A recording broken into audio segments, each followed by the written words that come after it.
Hey guys, let me know if you can hear me okay. Oh, looks like chat's not working.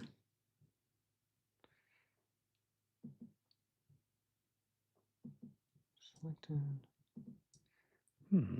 Wonder why chat isn't working.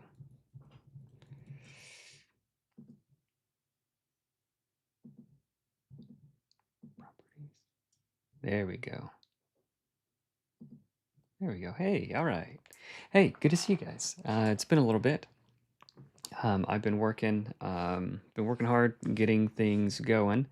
I want to give you guys an update on how things are going. So I've been talking with and working with artists a lot, so that takes a long time. Doing the art direction, I've been doing a lot of, hey, tweak this, change that, that sort of thing. With artists, gathering reference, giving feedback. So that takes a good bit of time, but most of the time has been working on the layout and like the all of the stuff that goes along with stat blocks. So I've been doing a lot of that, and I also got in a bunch of new. Let me go grab them. I got in a bunch of new proofs from the printer.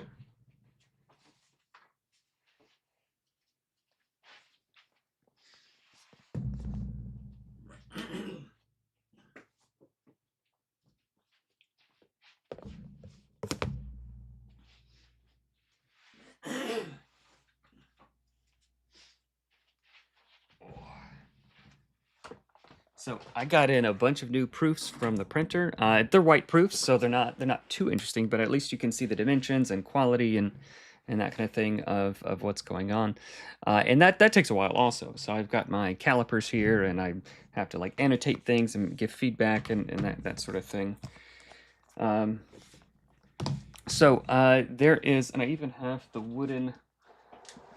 This is a draft.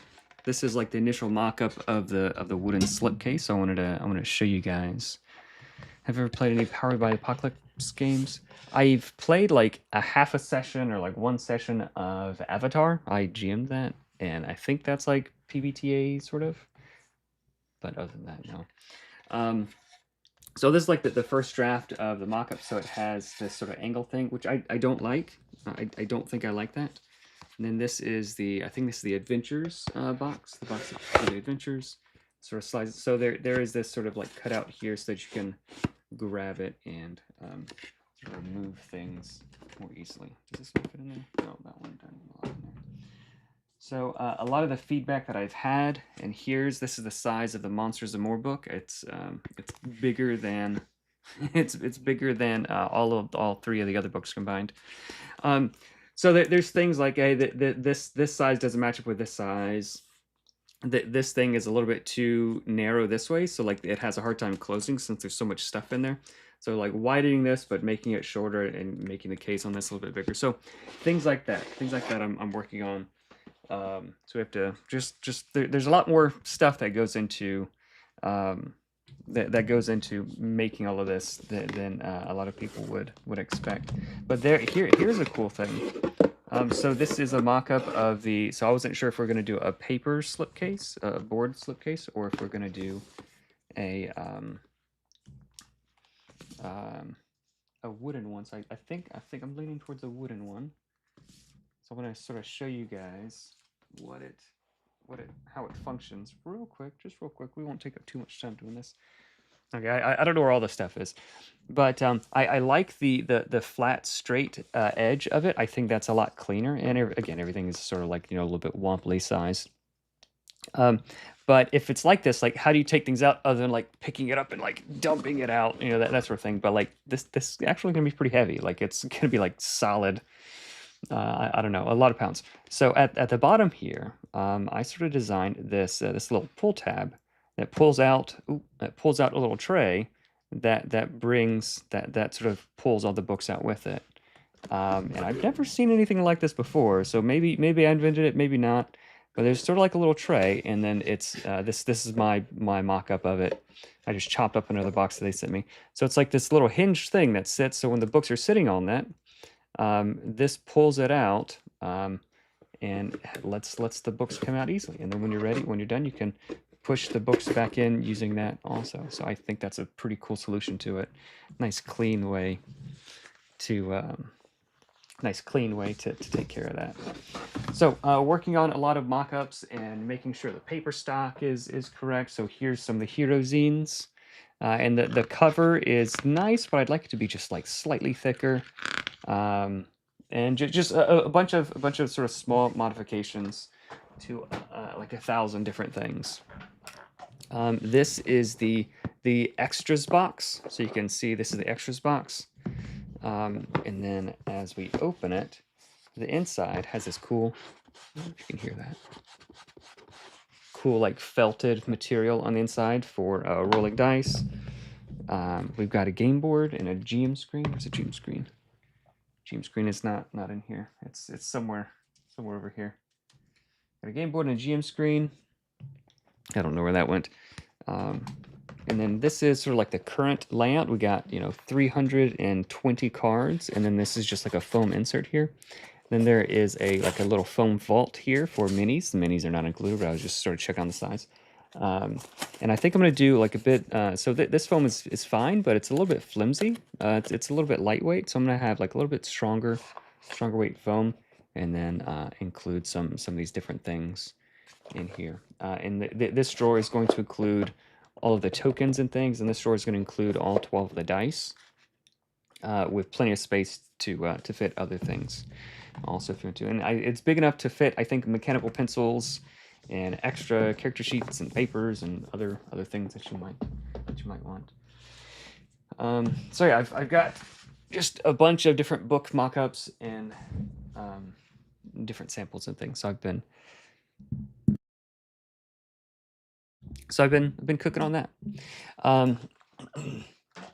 Rob, big boy. Yeah, you can change your you can change it to until just go to Hive and manage your pledge. You should be able to do that there.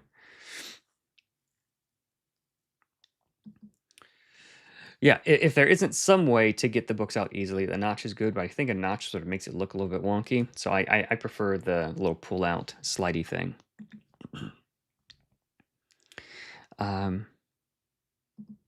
Yeah, slider's where it's at, guys. Spread the word. Okay, so yeah, I'm putting a lot of effort into thinking through a lot of these things. So I wanted to show you guys that, and I want to give you a quick update on where things are with the book, just so you guys can see that I'm making a bunch of progress. And I've got a number of writers helping me with some of the extra bits. So let me show you. Let me show you what we got going on here.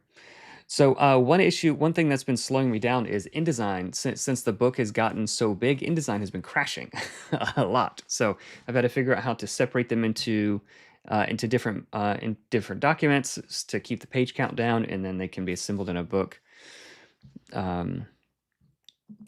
Yeah, that was surprising to me. That's really cool. I'll take fourth place. I'll take fifth place. I'll take top 10. Yeah, so that's surprising. I didn't know about that one.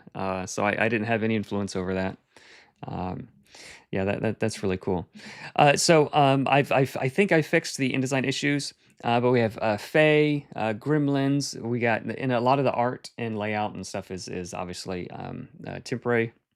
We got Razzle, Gremlin Iconoclast. So we've got a bunch of different, things. Most of it is well laid out. We end with the Shadow Dragon. So that's A. Then we have, this is B, like additional monsters, Lizardfolk, City, Fiery, Icy Peaks, Cultists and Horrors, Magical Domain, spooky things, vampires, and some of this art is filler, so don't worry too much about some of the specifics. Then we have C, and then this section has the last groups of monsters like undead, and like all the more stuff. So a lot of progress is being made there. I just want to give you guys an update. I'm hoping to release the first draft of the Monsters More book this week, so tomorrow sometime. I'm hoping to release that tomorrow sometime, is unfinished. I wanted to get it to a point to where like it's at least has enough content to be useful. Oh hey Judd, good to see you, man. Good to see you, man. Thanks for stopping in. You guys check out Short Rest Studios. He's got some good stuff there.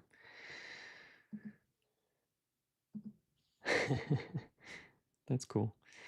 So making really good progress so far. So I'm hoping to release the initial drafts tomorrow. Maybe it's gonna be tomorrow night, like after I'm done working on it for the day. But I wanted to get it out. I wanted to have it out earlier, but each time I was about to release it, I sort of felt like, oh, let's get it just a little bit. Let's just add a little bit more. Let's add a little bit more, and then eventually, like, yeah. So we're at rough draft stage, at least for all the monsters. And like I've had the stat blocks, so like, all like the stat blocks of the skeleton and like all of this.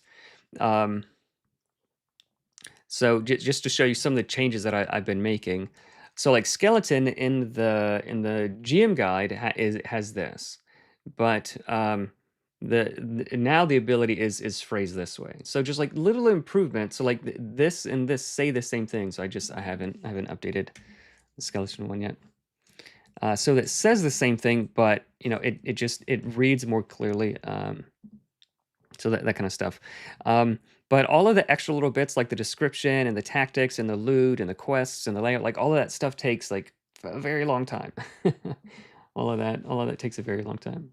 Yeah, it was great hanging out with you the other night, Judd, doing an interview. So yeah, you guys make sure you check it out. Yeah, so all of that stuff takes a long time. Dealing with artists takes a long time. So that's what I've been working on. But one thing that I wanted to talk about today was this great piece of feedback that I got from, I think it was Toroscopo on Discord. So I wanted to go through this. I sort of scanned it briefly, but I wanted to review it and get some feedback. See what this feedback is, and then see how unique or universal his experience is with some of the classes in particular. I think you can make I've done like all of the things like changing the rendering quality and this and this and this and like crashes and like particularly when I try to push updates. Like when I try to share it, well, you guys can't see that. But when I try to share the document with the writers who are helping me, crash. So, this guy, I think his name is Torscopo on Discord. I don't know his actual name, but thank you so much for taking the time. This is a long document, so very useful. I love this kind of stuff. The community has made Nimble many times better than it otherwise would have been. So I love this kind of stuff. I very much appreciate it. I think if I'm going to try to link to the. Let me actually I'll just go and do that now so I don't forget. I'm going to link to the thing. Copy message link. I think I can paste it here in chat. Okay, I think that'll work. I'm not sure. But if you guys want to leave your comments there, hey, yes, I agree with this feedback. I disagree with that feedback. Here's my experience. That kind of thing is super duper helpful. That kind of thing is super helpful. But let's go through let's go through his feedback. So he's played 2 full campaigns. So he's played 40 plus sessions. So like the feedback after playing with it is way more valuable than just the feedback of like reading through it. So he has some really nice things to say about the layout. Very kind things. The class design is where I want to is where I want to focus here. Okay, so yeah, great question, Edward. Let me tell you guys. So this is I've got like this thing here that I have like all of them. It's just like a dry erase kind of board thing where I have like all of my to-do stuff on it. So the 8th, by tomorrow, I hope to have all the lore and tactics for the monsters done and then release that first draft. And then the 9th through the 16th, I'm working on the Scion and the Revenant because those need to be in a place to where I can send them out for testing, and I have a good month or 2 of testing before we publish those. And then I'm planning on the Adventures first pass. You know, that could actually wait. So after the Sign and Revenant, I might go back to the core rules and the GM guide and finalize those. And then we'll do Adventures and solo rules and engineering and like all of the extra, all the more stuff. So it's on the docket. Let me actually add that because I think I probably need to. I probably need to do that sooner. Core rules and GMG. Yeah, I haven't forgotten about that, but yes. Thank you, Edward, and everybody else. I think Emma's been working on that. A bunch of people have been working on collating all the feedback. The feedback is mostly Edward? The feedback is mostly for the core rules and GM guide. Is that correct? I wanted to have like enough new content out there to push to get feedback on before looking at the feedback too much. Okay. So he says that having players interested in the combat, not just in their turn, I think is like that was the goal. Like interested in the game, not just my little dude. Berserker and Songweaver, haven't played with those. They seem fun as rain. I've gotten some of the best feedback about the Berserker. Songweaver I've gotten less feedback on, but people who have played it that I've heard from generally enjoy it. Hey, all right, this is your review. All right, thank you so much. Cheat 10 out of 10. All right, love it. Some of the best design in the game. Every option the cheat has is balanced, but they're all fun for everyone at the table. Oh, not every option, yeah.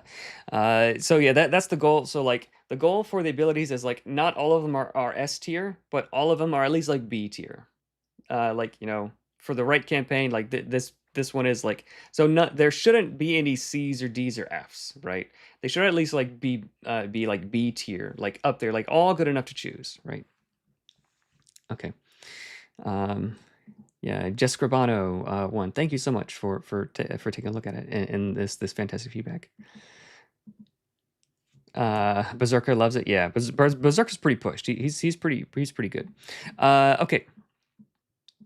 Tools are simple enough to understand, but still immediately intuitive and useful. Underhand abilities are a lot of fun. Fantastic. Commander. So this is not too big of a surprise. I would expect the Commander to be like a 7 or 8 out of 10, but I completely respect his experience. Commander's a great twist on the warrior is supposed to be. Like the game is opinionated on them being the center of the formation with emphasis on strength, but also somewhat a party leader with intelligence. The combat tactics are an example of what I love. Move enemies, reach far, scare them, attack an area. Cool. Okay, so 2 big problems with Commander. And again, you guys, please let me know. Please let me know, like, hey, yeah, like, no, I've had a completely different experience, or like, yes, my experience matches this, or let me know that. So the wider amount of feedback that we get, the better. Okay, and now is the time to get that in. And let down by 2 big problems. When you're not using a combat tactic 3 times per combat on average, so basically once per round, your damage is not up to standard when compared with any other martial class who usually sum their level or some kind of damage dice to their attack. If the combat runs longer, has many minions, Commander feels lacking. Okay, yes. So that is what it is. So if the combat runs long or has lots of minions, the Commander isn't as good at that. Okay, the main cool ability, Commander's Orders, is not that strategic. You're going to be using this big move once per combat on average. But does that mean, do you mean Coordinated Strike or Commander's Orders? Let's take a look. Gotta remind myself. Commander's Orders. So let me just so everybody can see it. I'll go ahead and pull it up here. I'll pull it up so everybody can see it. New project, files, draft files, core heroes. Okay, so here is the Commander, the latest version. Okay, so Coordinate Strike once per round. You can do this int times per safer. So this is basically what is it? What is it in 5e? Action Surge is basically Action Surge but cooler, I think. So int times per safe rest. So like once or twice per safe rest. So less than once per combat probably. commander's orders. Roll 1 die. Choose 2 commander's orders. Okay. How often can you use commander's orders? How often can you use commander's orders? Choose 2 commander's orders.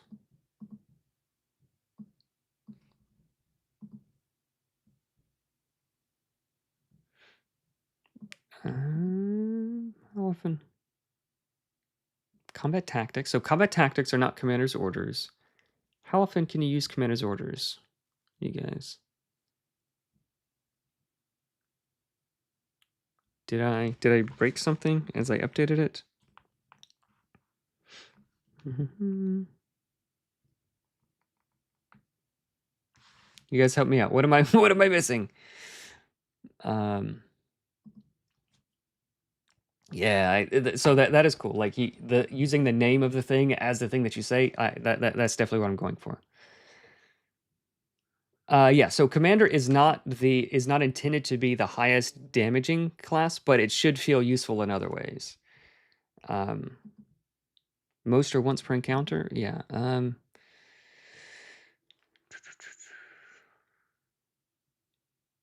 Did I break something in this? How often can we use commander's orders? Okay. So it's not a resource. It's just so when you roll initiative or once per encounter. Okay.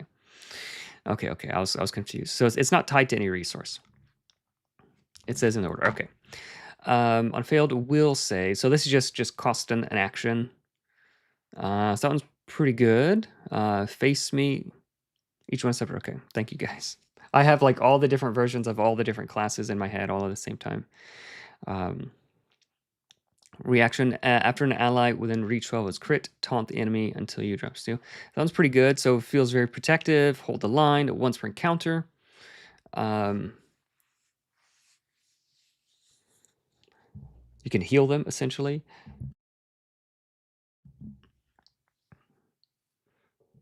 Makes you okay. So this so you can do 2 of these.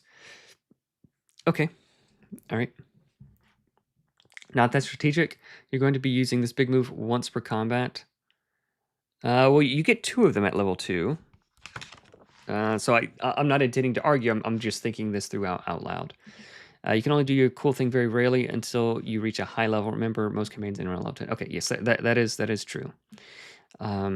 Only after level 5. So what happens at level 5? Let's see what happens at level 5. Master Commander, your combat dice are now D10. When you roll initiative, regain 1 spent use of coordinated strike. Okay. Yes. So yes, coordinated strike is intended to be very, very powerful, but rare. And they now ignore disadvantage. Okay, so choose a combat tactic. When you roll initiative. Okay, so you get 2 commander's orders. So each encounter you're using coordinated strike, maybe like every other encounter, and then using both of your commander's orders each encounter. So it's like 2.5 things, and then you get your subclass. Subclasses should give you like a thing, once per round. It should give you a thing to do.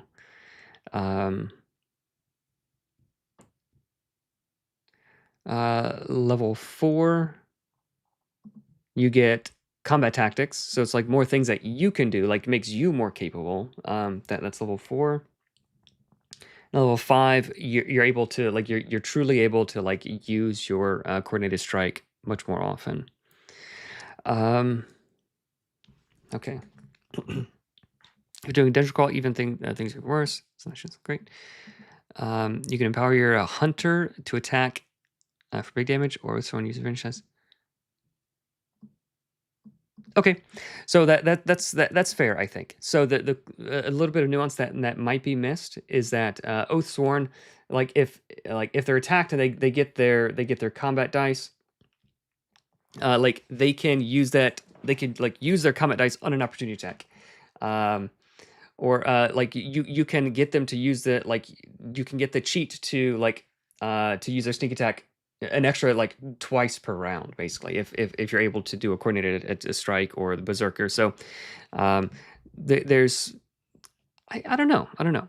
So can we improve the command? I think I think the commander is maybe a B minus right now. Can we make him like a little bit better without making him overpowered? I'm open to that. I'm definitely open to that.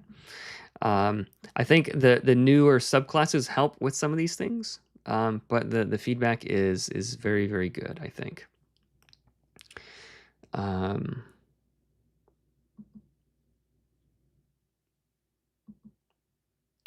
Yeah, once per session. Have you thought of weapons with D3 damage? No, I don't want to have to use like weird funky dice or divide a D6 by 2. D4 is fine. Given the remark about until level 5s will coordinate strike once the commander's order. Yeah, it might have been. It might have been. The coordinate strike is meant to be cooler exercises. I think the dissonance here is mostly fight short rest. Yeah. And Nimble is just sort of structurally different. Like it is intended to whittle down your resources, but I don't ever want like a class to like have 0 of their resource. So like if you use your resources wisely, then you'll have more of them available to you. But to like not have it at all, it isn't super fun. So like a mage, they get some of their mana back because like everything is surrounded by that. A commander gets like some of this back. So that is sort of what I'm going for with that. But before they get that for free every time they roll initiative, I want heroes to feel a pinch of like, oof, I want to use this more, but I just can't use it as much as I would like. So like as you're leveling up, level 1, level 2, you sort of just use it whenever.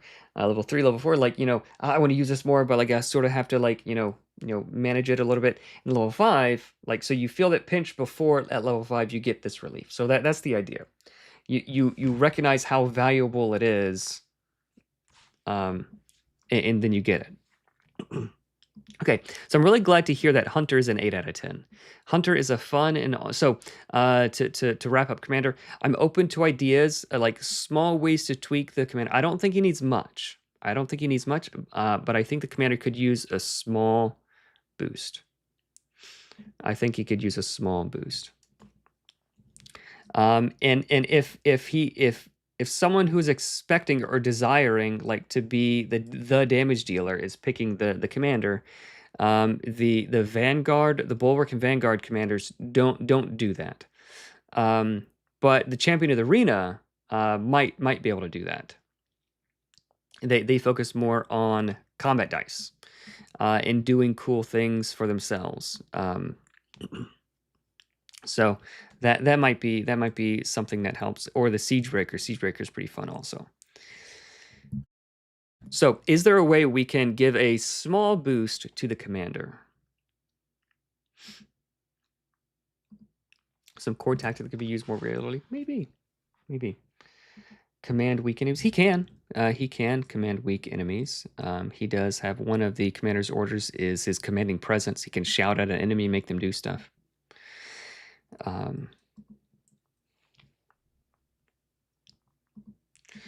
Okay, Joel says, one solution that might help the early levels would be to switch the level 4 and level 2 skills for commander, giving you more options earlier. Okay, let's take a look at that.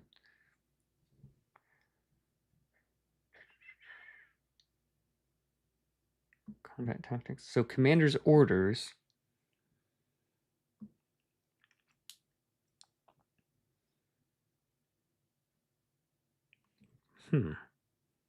Choose combat tactic when you roll initiative, gain strength combat dice.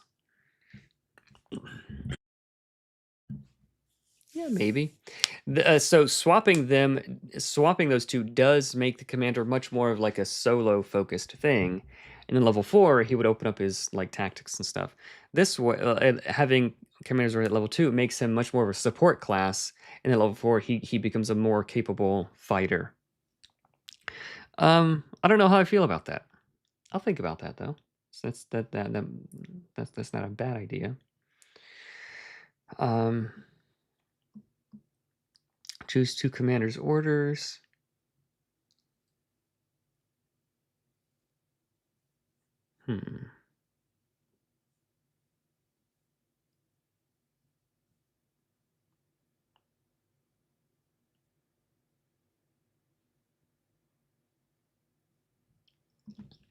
Let's keep reading. So looking for some small ideas to tweak him, just to boost him up a little bit from like the B- area to like a little bit better. So Hunter, 8 out of 10. Cool. Fun, all around well designed class. Having them manage to thrill the hunt makes combat feel entirely different from playing another class. That is the idea. I want every class to feel and play very, very differently. They have their own fun mini game to track. The best damage dealers in the game.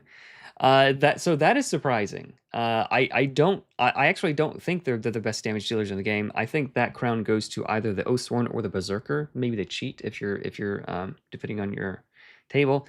Possibly the Mage with certain encounters with AoE and stuff. But Hunters being seen as a very good damage dealer is a good thing. Are they OP? Maybe. So this is the first time I've heard Hunters being called OP. Like I like that, so the balance I want to strike is like each class to feel OP depending on the situation. Like, oh man, that feels like way too good. Like, this is cool. Yeah, so that's something that he said. It's compensated by the fact that they are dreadful against armor. Seriously, the damage from Hunter goes from 17 to level 10 to like 4 on average against a medium armor enemy. Yes. So let's go and open up. Let's go and open up the Hunter. Let's go and open up. Oh, I'll just open up the first printing just so we can have them all together. Hunter. So at level 5, level 6. You at level 6 you get the ability to maybe lean on crits just a little bit more with versatile bowmaster. But it makes sense that somebody with a bow would struggle against armor, like uncovered, right? But someone who's closer up can like slice and dice and get into the gaps of the armor and stuff. So versatile bowmaster is intended to help with that. So you have at least 25% chance to ignore armor. But there are some thrill of the hunt abilities that can help deal with armor and stuff as well. The tool is working exactly as intended, and the game is better for it. Also, the Hunter gets extra points for being one of the only classes with out-of-combat interesting abilities. We'll talk about that later. He does talk about, I think I read this a little bit earlier, and he mentions that he didn't like the armor, the way armor works, and that's fine. This is the game working as intended. I don't just want a table to just like blindly do the same thing every time. I want armor encountering an armored enemy to feel very different, and for the tactics to change a great deal. With fighting armored heroes, monsters, or at the very least, the hunter says, "Hey guys, I'll take these monsters. You guys take that guy. I'm not that good at that guy." I like that kind of thing. That said, one of the things that I'm thinking about doing is having in the Monsters and More book, having some alternate rules for different tables. So a lot of the monsters in the upcoming Monsters and More book, man, this is a heavy book. A lot of the monsters have different ways to mitigate damage. And look how nicely this thing just opens and just stays open. Like this is like the first time this book has ever been open. And look how nice, look how quality that is. Sorry, I'm getting distracted. What was I saying? So there are different ways monsters are mitigating damage other ways than just medium and heavy armor. So there's more unique ways for that effect that I think feel less bad. But also, I think I'm going to include alternate rules of medium armor reduces damage by 5. Heavy armor reduces damage by 10. So in this situation, like this hunter who's dealing 70 damage, instead of dealing 4 damage, he would be dealing 7 damage, like against a heavily armored thing. And then when you crit, you still ignore the armor. So it still has the same kind of vibes, but it brings damage down more evenly rather than in this sort of weird way. I think something like that is going to be fine. Something like that is going to be just fine. That said, I think I do prefer the way armor is written by default. I think that makes for a more interesting tactical game, but I know a lot of people, they just sort of want to just put their head down and just like smack things.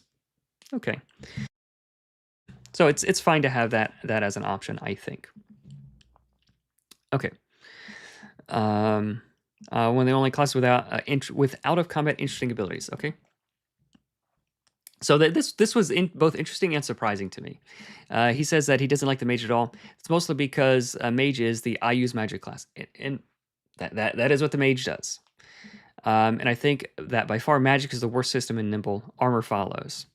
So I'm very interested to hear how many people is this a widely held opinion, or is this just his like your opinion? So like I've got people at my table like this guy who will only ever pick like the roguey stabby guy. He'll never like doesn't care for magic, don't give me any of that. And other people they'll only ever pick like the paladin class. So like there are people who just have certain preferences. And with game design, we need to be careful not to like overly overcorrect like for certain people's preferences. Magic is one of my favorite systems. But am I the outlier, or is this feedback the outlier? Main issue is as commander is an attacker, but his damage output is just weapon plus strength usually. Okay.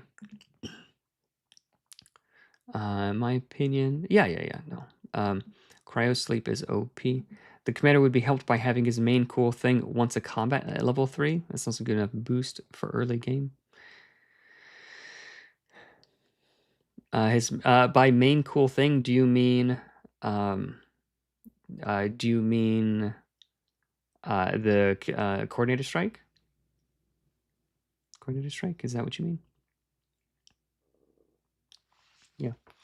I'm wary of giving an additional boost at level 3 because that's when you do get your subclass. So I'm wary of that.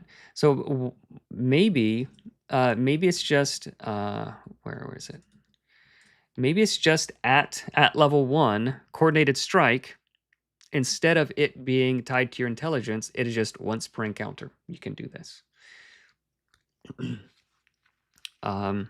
Maybe that's all it is. And then later you gain an additional pool of int uses of it. Coordinated strike. That's the okay. Hey, it's Earl. Hey, Earl. Oh, you guys want to see something really cool since Earl's here? Let me show you something really cool. It's good to see you, Earl. Let me show you something super duper cool. Look at this cool piece of art that Earl made. 1 second, stand by.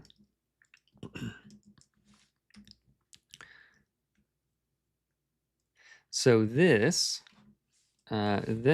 is art for the special edition Heroes cover. So the special edition Heroes cover for that Earl just sent in hot off the presses.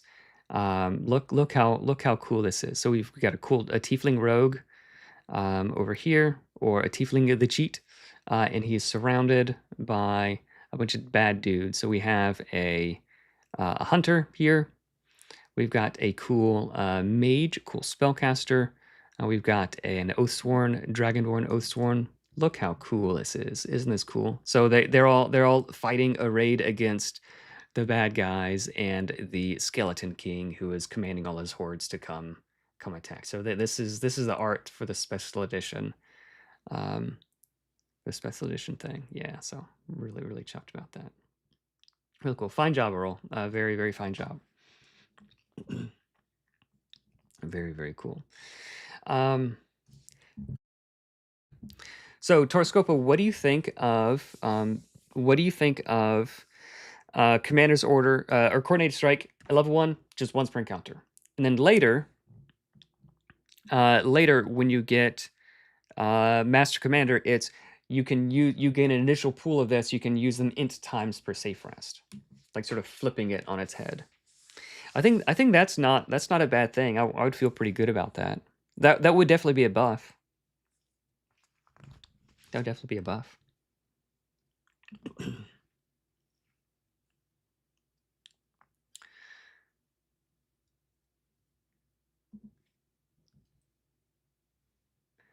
And the group I play, Commander is one of the WIPs of the group. I don't know what WIP means. Is that a work in progress?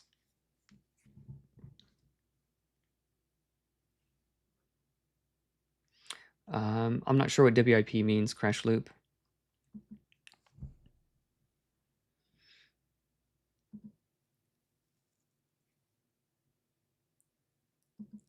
Yeah. Stormshifter loves it. Is that Stormshifter or Songweaver? Stormshifter loves it. Shepherd likes it. My Songweaver hates it. She hates the scorch mechanic. She doesn't like it's dependent on crit. So there are other ways to do it. There's other ways to do it. You can enchant a weapon. You can use your flame barrier. So it is something that you have to set up. It is something that you have to set up. And people don't like that. I guess they won't like that. Okay, cool. Coordinated strike, combat tactics, first levels. Look, experience the possible usability of the subclass of mercy in question, powerful healer and what is this? Mercy subclass, Luminary of Mercy, powerful healer and conduit of light.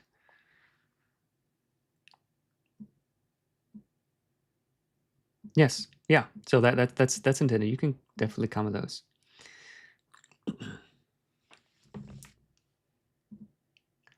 Coordinated strike once per encounter, level 1. Seems cool. More choices. A bit more damage in weapon specializations too. Let's take a look at the weapon specializations. I do want to be careful of buffing him too much because I feel like your attacks with slash weapons cannot miss unarmored enemies. All of these are very, very good, I feel like. Attacks with piercing weapons ignore medium armor. I feel like all of those are pretty good already. So if he needs a damage buff, maybe we could find a different place to put that. The fact there aren't spells for every tier for every school, Magic choice. That is a choice. That is a choice. I don't want to have more spells just have spells. I don't want to have just a bunch of spells just have spells. Because each spell gets additional options unlocked as you level up also with upcasting. Yeah, I'm very interested, Rich, in figuring out ways to implement that. I think that's a really cool mechanic. Stormshifter, okay.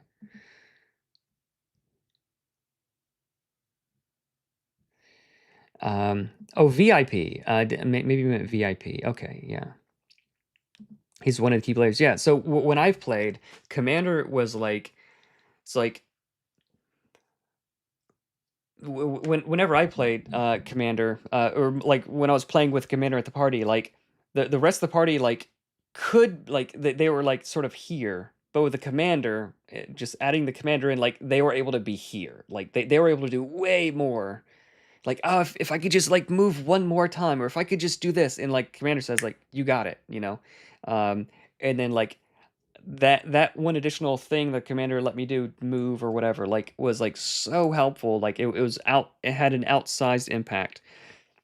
So that is what the Commander's intended to do.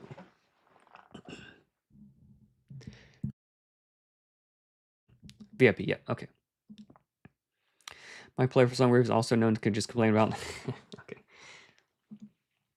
That's just one of my favorite systems. Love how spell schools are simple, have self synergy. Yeah. Bulwark Commander does the most damage. Interesting. His ability has been tweaked slightly for simplicity. Yeah, please like the video, guys. Yeah. So again, I do want to be careful of overcorrecting, but I think swapping level 1 to level 5 thing is probably a good change. Being able to do it every encounter, level 5. Wow, I could do it 3 times in one encounter, or 4 times in one encounter. That feels pretty cool. That would feel even better. Heavily dependent on crits for their coolest spells to happen, so they end up doing basically the same as other casters, but worse. Same case as the subclasses, which are very fun and playful. So I'm interested in which spells they're using most often. Yeah. I'm interested to hear which spells and which subclasses are chosen. So base case for some of these is that yes, it is intended for you to not be able to just ignite all the time and deal maximum damage. It is intentionally like dealing way more damage, but only if you can set up this cool thing. So let me open up reprint files, Nimble draft files, core rules.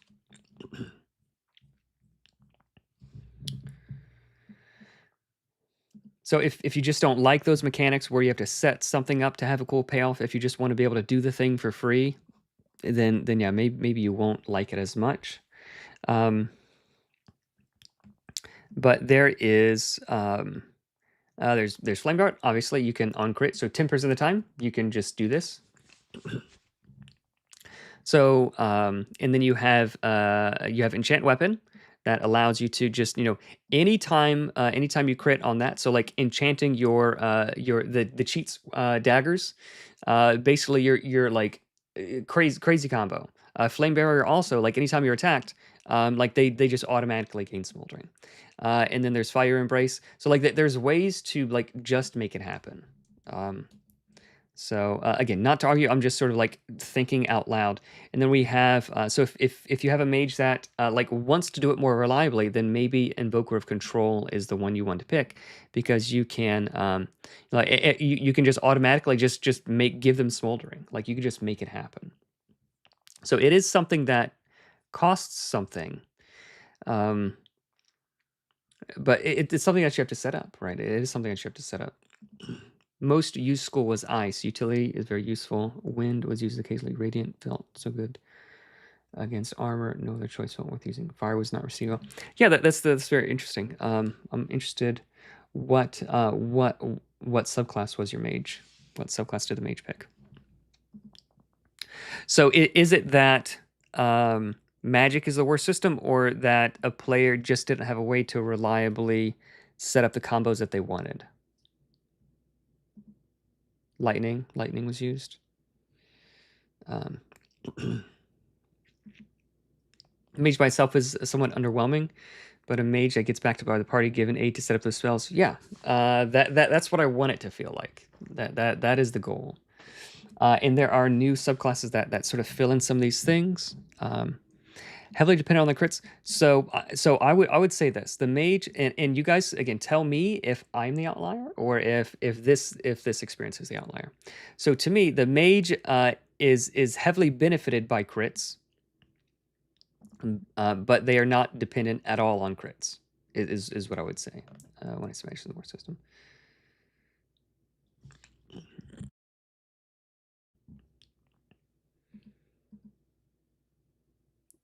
I'm open to it. Sure. Okay, fair. Jess Grabano, what subclass was your mage person playing? Which mage subclass did they pick?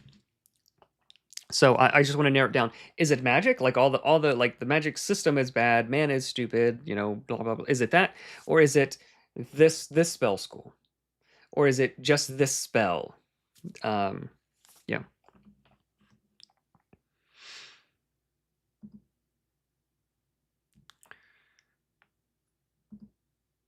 Smoldering and Charge too unreliable. They need a better way of handling these conditions.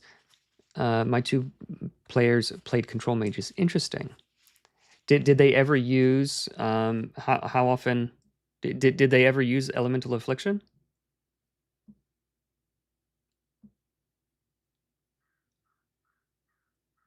Like, because you could just make them Smoldering, just set it up automatically. Too reductive. Okay, all right. I'll hold off some of these questions. It's a choice. If I don't want to just have like spells, I want to have spells because they fill a niche and they do something cool. But if we already have like a simple damaging spell with some small debuff for the spell school, we don't need a second one, right? So I want each spell to do something different rather than like, oh, this one deals a D8 of damage and this one deals a D10 of damage. Like I don't want to just have like a bunch of duplicate spells and then that way you end up with like 700 spells like 5e has. Okay, let's keep going. Subclass of Saving Grace, cool. Other than that, okay. Oathsworn, 7 out of 10. There's something like Interpose exists. Only in the campaign where there are Oathsworns did anyone ever interpose. That's very interesting. At my tables, people like regularly interpose. It's usually not until someone would go down, like if someone is like dying, then people start interposing. So interpose shouldn't be something that is used like commonly until people are really in danger. That is interesting that nobody remembered that rule exists. They completely run over any enemy using armor. Cool. The Refuge, they are too tanky. It's not rare to see Oathsworns with 24 armor at level 7. I mean, you could just attack them a second time. So either you ignore them, which player would feel bad about, or you attack them. So if you ignore them, like they can just interpose and be attacked. Attacking the several monsters or monsters in attack, which would make the player feel like their armor is useless because no matter how high their defenses are. Okay, fair. And this just seems to be more a critique of the armor system or the defense system. If they have a shield, they can like block with their armor and then block separately with a shield. That is an option. But I don't want to be able to block every attack. I think that's an unfun mechanic. People, even heavily armored people shouldn't be able to last forever. Should they be able to like block a lot of damage? Yes. Like, all right, over here blocking a lot of damage. But if someone is attacking you from the back, like you shouldn't be able to also block that equally well at the same time, right? Okay, too tanky. Point well taken. Shadowmancer 7 to 10, pretty cool. They only do 2 things: summon minions and then they send minions. They don't have enough uses of other spells, and even if they did, they wouldn't have enough options for the combat to be that interesting. In the 2 different commands I played, I play with 2 different Shadowmancers. Both of them only ever use the minions with a light touch of ice cantrips to blind enemies. Interesting. How often are you attacking the minions? How often are the minions being attacked?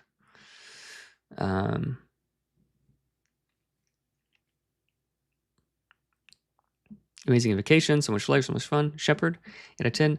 Caster, Oathsworn, feels like they have significant strengths and weaknesses. Not too much ed. It's not 10 out of 10 because they're a caster. You don't like magic. Okay, fair. Stormshifter. So I'm really pleased to hear that Shepherd and Stormshifter are 8 and 9 out of 10. I'm really pleased to hear that. I've heard the feedback I've had from other people like, oh, Storm is heads and tails far above everything else, the best class. I'm really encouraged and pleased to hear that. Hunter, because I've gotten relatively less feedback about the Hunter, as well as about the Shepherd and Stormshifter. So I'm really happy to hear that. The most versatile class they could take. They can DPS. They can play range. Very fun. Crowd control. Missing options to scare, block, slow, and other effects on enemies. Every class suffers this, but okay. As stands Stormshifter, it cannot heal. Yeah, you can choose the subclass that allows them to pick radiant spells. You can, or with Monsters More, you can pick the Earth spell school, and you can heal that way. But yes, obviously, apparently, your Stormshifter hasn't picked that. Beast of the Pack doesn't feel worth using in most situations. So there may be something. The Beast of the Pack is a little bit subtle the way it's worded.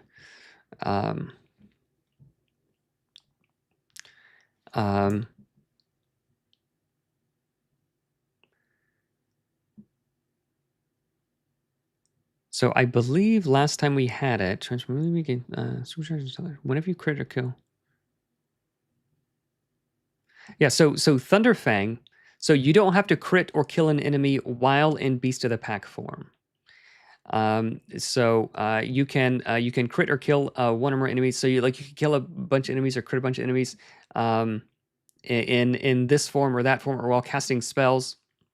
Kill a bunch of enemies, and then you this cumulative bonus. This bonus accumulates even while you're not in that form. So that is something that so Beast of Pack improves in value as each round, right? So each time you're doing this. So that might be something you want to consider if you hadn't previously. Felipe, scroll up just a little bit. I posted a link to this is on the Discord. If someone else wants to post a link as well, you definitely can. Let me see. Edward. Edward, you have been made.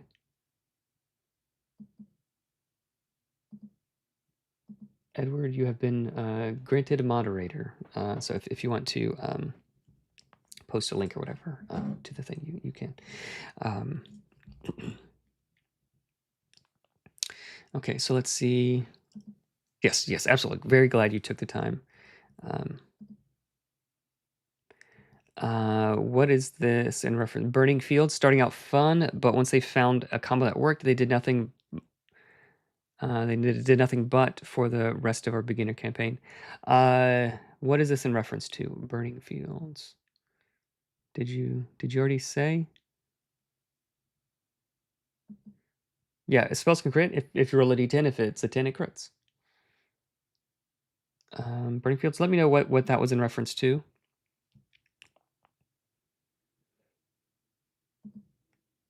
My group has a mage who's a dragon. He's also the strongest party member. Yeah.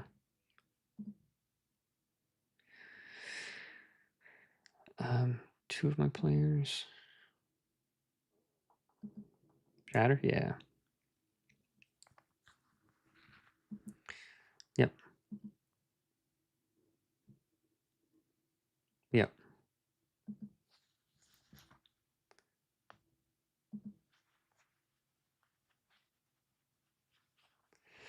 Yeah, so I did want to avoid just flat damage reduction because you're making a calculation every single time you take damage. It might be a simple calculation, but it is an additional step. So rather than doing like a bunch of little things, like in 5e, the fighter can make 1,000 different tiny little attacks with all their action surges and bonus actions and extra attack and all this sort of stuff. They can just make a bunch of little attacks. But rather than that, one really big attack. Or like a multi-threat attack where two people are attacking at the same time. It's like one big thing and it takes less time. So narrow but tall things are more fun than shallow, wide things in game design. For me.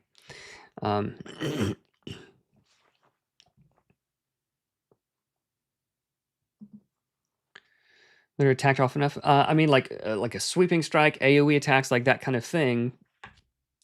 It could be that in the counters that have been having each class is intended to be best, in this kind of encounter these classes are better, and that encounter these other classes are better.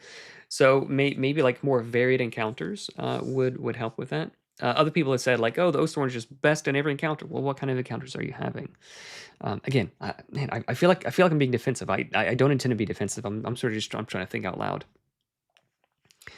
Yeah, that's true. That's true. Stormshifter. Okay, that's cool. Yeah. In the new zines, so in the new hero zines, there's going to be the FAQ, and I'm working on clarifying some of those things. I'm working on clarifying those things. Yeah. Yeah.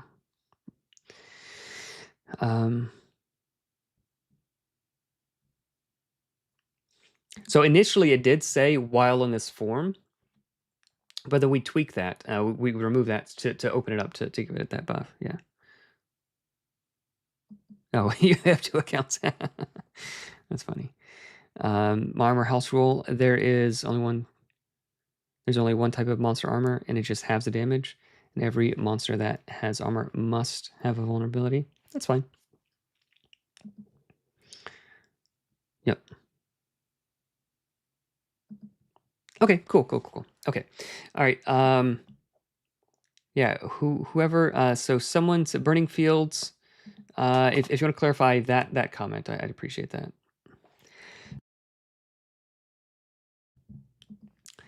Yeah, there are a lot more like enchantment illusion-y kind of things in the Monsters of More book coming, and that should hopefully inspire some new creativity in spells and other homebrew stuff. Let's keep cooking. Did I just mute it and then cough and then unmute it to talk? Sorry if I did. Okay, so Beast of the Pack is very, very good. We just need to clarify that. Zephyr, 5 out of 10. This is a little bit sad. My player did not have fun playing as Zephyr. Felt underpowered for the duration of the campaign.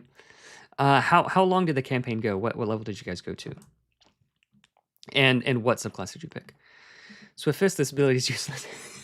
All right, so let's read what Swift Fist is. Your armor strikes not subject to disadvantage imposed by rush attacks. Okay. That's funny. Seriously, as sitting exposed only a few weeks after the game is released, smaller dice are never worth using even against armor. Even if they were, the Zephyr does not deal any extra damage. So getting a crit and ignore armor does nothing. So let me pull up. Give me 1 second. Let me pull up a thing.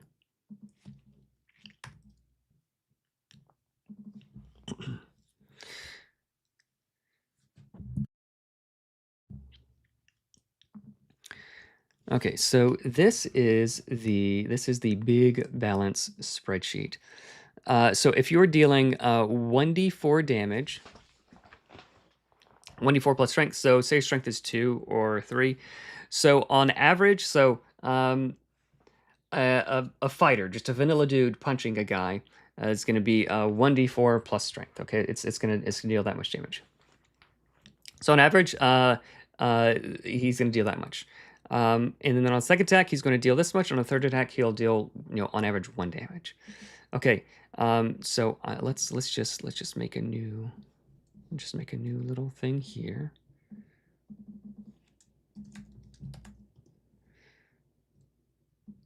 So again, not defending it. I just want to show you some of the math. Commoner. Just to sort of show you the math. This is my great big balance spreadsheet. Just all the numbers and charts and graphs and things. Okay, so commoner versus a Zephyr. So let's delete these columns, and we'll make this just a little bit wider so we can not have. Okay, so a commoner is going to deal this plus this plus this if they just attack 3 times. So 5.77 damage. Zephyr is going to deal this times 3. So roughly double. And it's actually worse than that because it's not just 3.09 plus 1 plus this plus this. It's actually going to be equals this times chance to hit. Hang on, I've got to move some stuff around. So it's actually going to be, I'm just trying to make this a little bit wider so I can see it.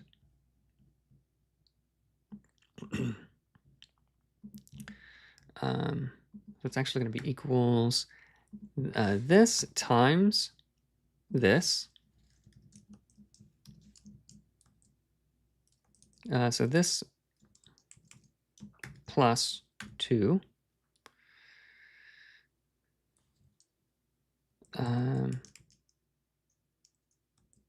No, it's this plus 2 times that. There we go.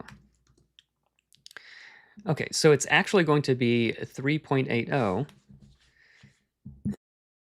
And then the next 2 attacks, let's just duplicate this, copy, equals, and I know what you guys are going to say. We're comparing it to this and not that. Just give me 1 second. It's going to be, we'll change this to here, change this chance to hit to here. Okay, and then we'll change this to here. then this to here. Okay, so equals sum of these. Okay, so this is adding the +2. And then for the Zephyr, it's going to be this +2, and I might have an error in my times chance to hit 0.75. Okay, so it's going to be equals this times 3. Yeah, no, something is incorrect. Some of this.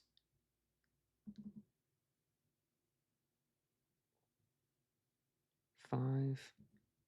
Why is this not working? 3, 4, 5, 6 equals this plus this plus this. Okay. 2, 4, 6. So there's I think there's I can't figure out what's wrong with this right now. Why was it doing that?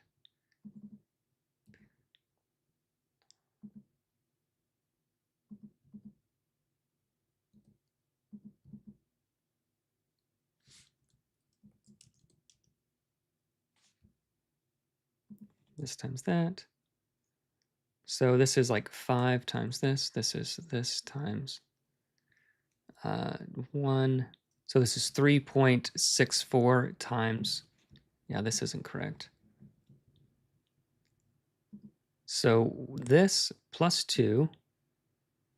So 3.64 times 0.56. Is that correct? And this one, on average, is going to deal that much. I don't know. I don't know if that's correct. I'll have to do the math a little bit later. But so it doesn't do nothing. It is this divided by this. It is this divided by this. So he's dealing, what is that, 60% more damage just using those attacks. Yeah. Yeah, so yeah, his graph is going to look better. But it's not that it does nothing, it's that he can attack this way, and he can move for free and like make extra attacks and that kind of thing. But if there is something next to him already, he can just right. He can do that kind of thing, or like the mage or someone else can like push an enemy into him, and then he can. So like you can do more of those things. So I don't think this is 100% correct. It should be a little bit less than that, I think, but I don't know why. I don't know what's going on. Let me just do it here real quick. 1.64 plus 2 times 0.56. Okay. Yeah, no, that might be correct. 3, 4, 5, 6. Okay, 7. Okay, maybe that is correct.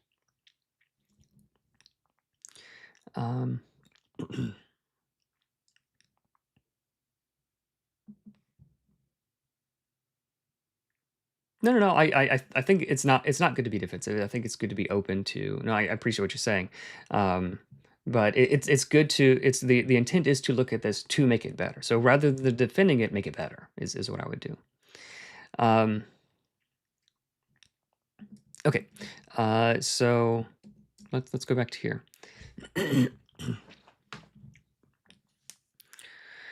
And then even when there were, the Zephyr does not deal any extra damage.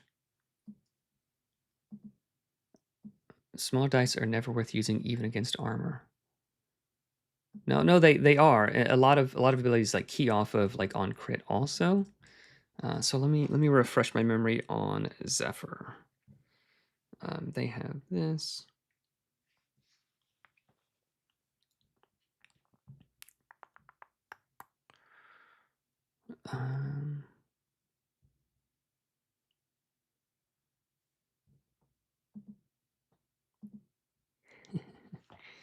Judd!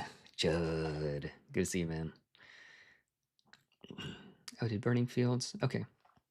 Withering Touch plus Rebuke. Rebuke can't miss and does double damage. It ignores armor. So Comic got born real quick when player 1 would Rebuke. Would Withering Touch.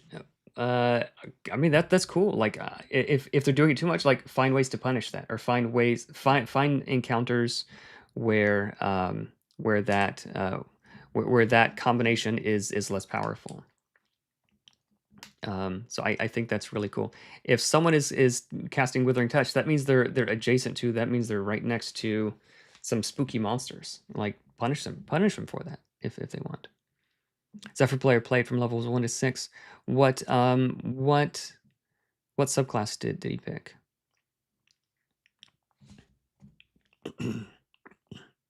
Because there definitely are better combinations. Like, is that a good combination? Yes, but are there better ones? I think there definitely are better combinations.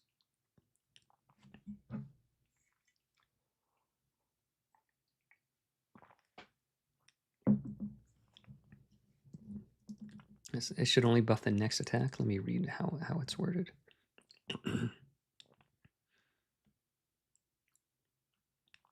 Double damage against undead or cowardly. Does not miss. Ignores armor.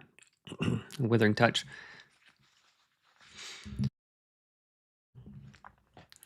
I mean, it's reach 1 and it deals 1d12 damage, which is fine.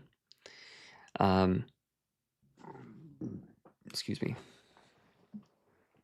And the Rebuke, so like both of those are relatively short range spells. So like I can think of some ways to counter that. Like I wouldn't recommend countering it every time, but having some situations where like that combination is less powerful, I think is definitely possible. But dealing 2d6 damage and then basically dealing 1d12 and then 2d6 damage, that's pretty good, but it's not like OP, I don't think. They saw no point in other spells. That is funny. I have a friend played Zephyr. He loved it. He played it to level 10. He was our main DPS for a while. He did get a goated magic item early on though. Okay, small PhD. What magic item did you give him?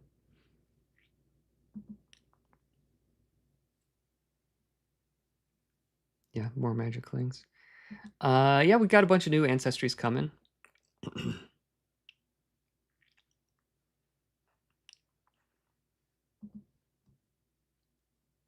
Yeah. So next round until it takes radiant or some positive damage? Possibly. Possibly. Okay, let's keep going. Zephyr is a tank. Burst of Speed is the best defensive option in the game. Okay, so they felt underpowered. So they were using their Burst of Speed mostly to tank rather than as damage output. So that might be why they felt a little bit underpowered offensively. So using Slipstream or Whirling Defense, is that powerful? Yes. But you can also like you could spend 3 actions attacking, or you can do a Swift Strike to attack with your big fat weapon a second time to deal additional damage. Is that why perhaps? He played Way of Pain. Locked in. Yeah, let's see. An armor token system where light armored 1 token, heavy more, using a token blocks an attack. No math or anything. As you level up, there will be innovative ways to increase that. So if you just block it, an attack just misses. Yeah, that might be a cool way to do it. I don't know how it would math out. Like it could work. I'm not sure. I'd have to math it out. Yeah, it could be. So like the other burst of speed options are very, very good. Like just a free movement and ignoring difficult terrain, or just like an extra like first primary attack that's dealing the most damage. So a Zephyr's primary attack is going to be like a D12 or a D10 weapon, presumably. So it's going to be equals this. Let's say he's using like a 2d6 big chungus +2 at level 1. Like he's dealing like 9 damage with that, right? That's like that's as much as 3 regular attacks. So like you can double your damage output very early. I know you get at level 2, but like at very low levels, like one, you're starting with 2 or 3 actions way more than anybody else, and you can get in and move and do these things in other ways. So generally, what I would expect to happen is early in encounters you're using these more often, and later in the encounter you're using this, or like earlier in an adventure you're using these more often, and then later in the adventure when you've started to rack up wounds you're using these more often. Yeah, because like if you're defending too much, then you're not gaining like you don't really mind gaining wounds as much because like it allows you to do like more cool stuff, and you can ignore wounds and that sort of thing. So I'm not sure. I don't know. I don't know if Nimble works well for mixed level parties. I assume so. Like it should be fine. So like if you're playing, especially if you're playing like adults with kids, like kids might just be perfectly happy having like a level 1 hero, just keeping it super duper simple, like younger children. And everybody else is doing cool stuff. Just don't attack the kid. Like I was playing with some young folks, and like I attacked a kid like twice in a round, and he started crying. So kids don't like it when their dude takes damage. So if you're playing like with that sort of meta knowledge above the table, like don't attack the child or his hero, then it could work just fine. Yeah, it worked just fine. Yeah, that is non-obvious. Hopefully it is like somewhat obvious, but it may not immediately obvious. Took a background to get a magical item. He had a magical item that gave him more arms, and then one that allowed him to crit based on movement. Okay, yeah, that sounds like it might have tweaked things a little bit. Getting a wound for level 3 Zephyr subclass abilities feels brutal. Yeah, but at level 4. So in designing, I want people to feel a pinch and then feel a relief. So at level 4, you ignore the first wound you would suffer each encounter. And then also, whenever you gain a wound, you gain a burst of speed. So like the wounds are actually a reward for the Zephyr. I would be careful about like anything that makes me want to hoard these tokens. Or like go Nova in like spinning all the tokens. Like, does it make sense that a wizard could like go in the middle of a bunch of goblins and just like be attacked 8 times and take no damage? I don't know if that makes sense. Could he like adeptly avoid like one of the attacks? Yeah, or cast a spell to reduce the damage by a lot. But like if you're being attacked by a bunch of things, I'm not sure. Like maybe it could work well. I'm not. I don't know enough to. I mean, the art has him like holding like a big honking chungus of a weapon. So I don't know. I mean, I don't know. Where is it?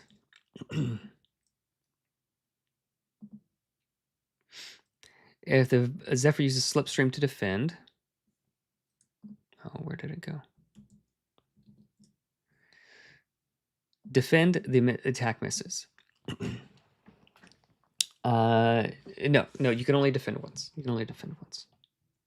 So you can defend one big attack or multiple small attacks. So it's either or. There's cap and the other tokens are on. Okay. Yeah, maybe. Yeah, locked in. Work it up. Do some math. Play test it. Let me know how it works. Yeah. They have proficiency in all melee weapons.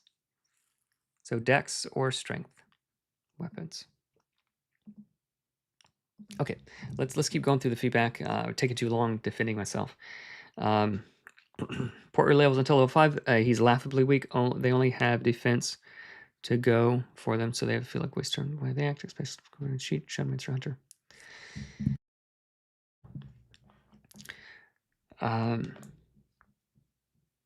Yeah, so a class shouldn't feel like now I'm a real hero at level 5. It should feel heroic all the way along.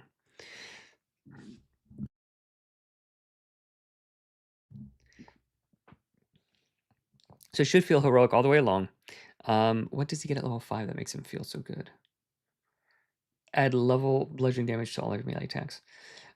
So that is a big deal for your unarmored attacks, but you still can like use Swift Strike to just make big honking target attacks if you want to. So this might have just been like that person playing it very, very defensively, which is why like he's like, oh man, this is the tank. But didn't attack, didn't do that. So maybe that's it. Again, interested to hear other people's feedback. Everyone on the table could see the Zephyr was not that great. Which of the martial arts abilities did he pick? Which martial art ability did he pick? Did you say quick strike? And then like there's quick strike, you can make an unarmed strike. You get additional things here. Whenever you miss an attack, you can so like there are some cool things you can do. Air shift, quick strike, momentum. So like this one, use momentum is very, very powerful offensively, like defensive, offensive kind of thing, depending on the situation. And then this one, like this one is like a very big deal for damage also. So I'm interested. Can't recall. Okay, that's fine. That's fine. No, not at all. Not at all. No, I appreciate the feedback. Okay, so yeah, so I'd be interested in any picked Way of Pain, I think you said. Yeah, I'm not sure. I believe the math bears out. So maybe it was just so in Nimble the choices someone makes really matters. So class design is cool. Exploding Soul is decent. Fire cast something exploding. Oh, we picked Way of Flame. Where were we? Okay. A few people use bows. Only hunters and cheats are dex weapons often. Commander could feasibly be a ranged. Yeah, Commander could. Yeah. Limited healing. Others might be put off this. Limited healing is great. Yeah, I like limited healing. Healing is just like undo the last turn, basically. So you want it to be a little bit limited. Crits and misses are too important. Most classes have one or more abilities that do the cool thing or become better when you crit. Magic has a condition on most schools too. You don't make tactical choices that depend on crits as a plan. So I like to think of it like when you're playing a card game, like Magic the Gathering or something. If I draw this card, then I have this cool combo. Like I have a part of combo in my hand, and I need to draw this other card. So being able to do it too reliably can be unfun, or like sort of like the Withering Touch and Rebuke spells. Like that is a very reliable combination that you can do. But is it too good? Because it's so reliable. But like Ignite, Flame Dart and Ignite is like a much more powerful combination, but like you can't do it as reliably. But like if it happens, then now you can take advantage of this thing. Yeah, so it is still tactical. Like you still have like this plan, like if X, Y, Z happens, then I can do this. Or I need to figure out a way to make X, Y, or Z happen. So critting, so crits and misses are important. If you care about not missing, cast a spell that has a bigger damage die. If you care about critting, cast a spell or use a weapon that has a smaller damage die. So those are the trade-offs. Critting is always a cool moment. Everyone cheer. By the way, the guy's now smoldering. So now, okay, yeah.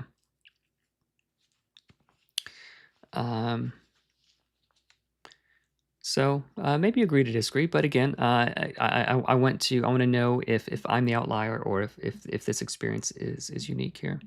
Some abilities that want to happen, some abilities want to happen as many times as possible to become effective, but combat wants to be as short as possible. I call these rampant abilities. So let's take the Beast of the Pack.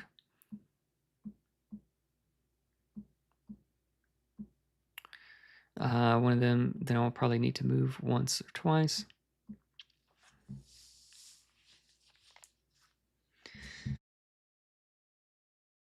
Yeah, so perhaps seeing, understanding that the Beast of the Back can work in any form or however you kill him, not just while Beast of the Back.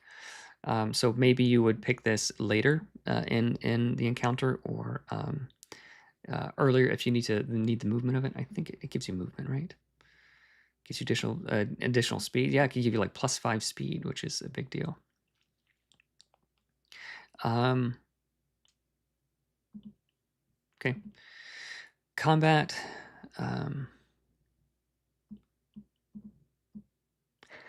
Yeah, those are good moments.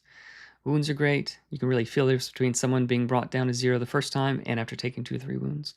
Even going at 0 hit points doesn't completely stop you from acting. There's still big consequences in the action economy for allowing enemies to hit you that much, because you only have one action. You need to choose between defending, moving, or attacking. Can feel punishing for the DM. Okay. Lose concentration, but it's not a real consequence. Yeah. Some of the other classes have more to do with concentration, like the Scion and some of the other spells.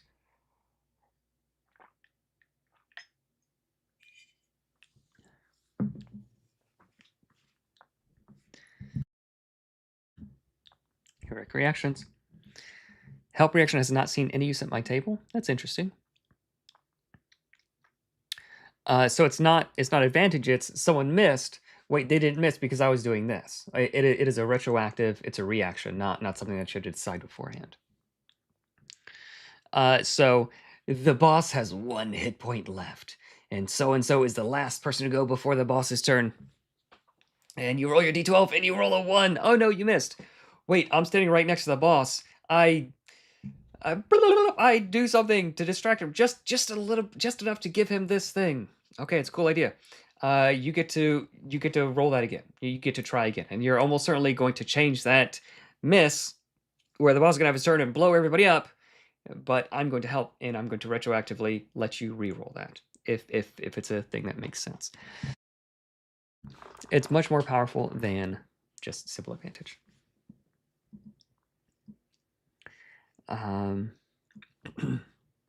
So maybe that's why it was used a little bit less. Yep. Yeah, cool things happen a little too rarely. I mean, like, 1 in 12 is a lot more frequent than 1 in 20. Like, critting with a d20, but it could be as much as 1 in 4, or like 3 and 4 if you're attacking, like, 3 times in a round or something. So there is a balance between, like, if the cool thing happens too often, then it's not that cool. It's just sort of expected. So if it happens rarely, then it's cool and you could feel it. So again, not defending it, just like thinking out loud in my thought process. You want it to happen rarely enough to where when it does happen, it's surprising and exciting, but not so rarely that it may never happen in a whole session. But like someone is going to crit in an encounter. Like you're gonna crit, 1 to 5 times in an encounter, like some number of times. Not every turn, maybe not every round, but like it's going to happen every encounter. That is, I think that is the right amount. But with D20 games, like you may not crit the entire session. I think that's too rare. That said, if you're critting every turn, then like when you don't crit, like instead of like not critting feeling normal, not critting feels like a letdown. So, and instead of critting feeling special, critting just feels normal. So like everything is just sort of shifted. So if it happens too much, then rather than being more fun, it actually brings down the fun of everything else, because the whole window is shifted forward a little bit. Exactly. So opportunity attacks have the same problem. So I don't see that as a problem. I see that as a bonus. Only ever use them for an enemy you think might die from it. Exactly. So it's something that you do sometimes, not an automatic thing that you do every time. Or if you have some ability like the cheat where you can like make this opportunity attack, and as long as I hit, I'm going to do this. So like opportunity attacks are better for some than others. Okay. You don't love them being in addition to use PC options. Okay.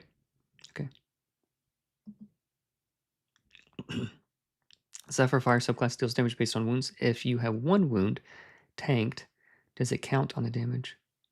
Just the wounds that you have. Just the wounds that you have. It is not intended, so I'll tell you what's intended, and then I'll check what's written. So it's intended that someone failed something, you let them roll it again. So it is not intended to be a reroll with advantage. No, I think that would probably be too good. So, but let me read how it's actually written. Grant an ally advantage on a reroll if you can reasonably explain how you could help. And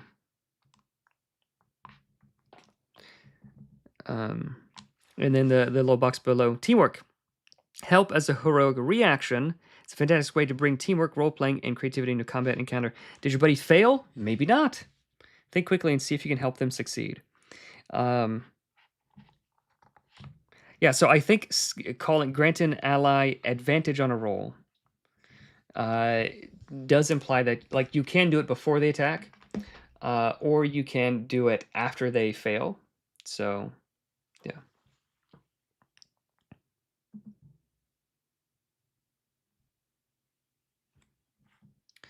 The issue is that the rest of the fire magic school is predicates on the D8 firebolt.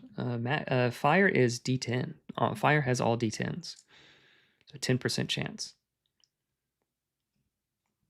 Yeah, fire's D10s. Yeah. Yeah, everybody sees like this big, powerful spell and like, oh, I just want to use it all the time. But like, using that all the time doesn't make the game more fun. It makes the game less fun because then you'll never use anything else. So having this gated behind a thing is important.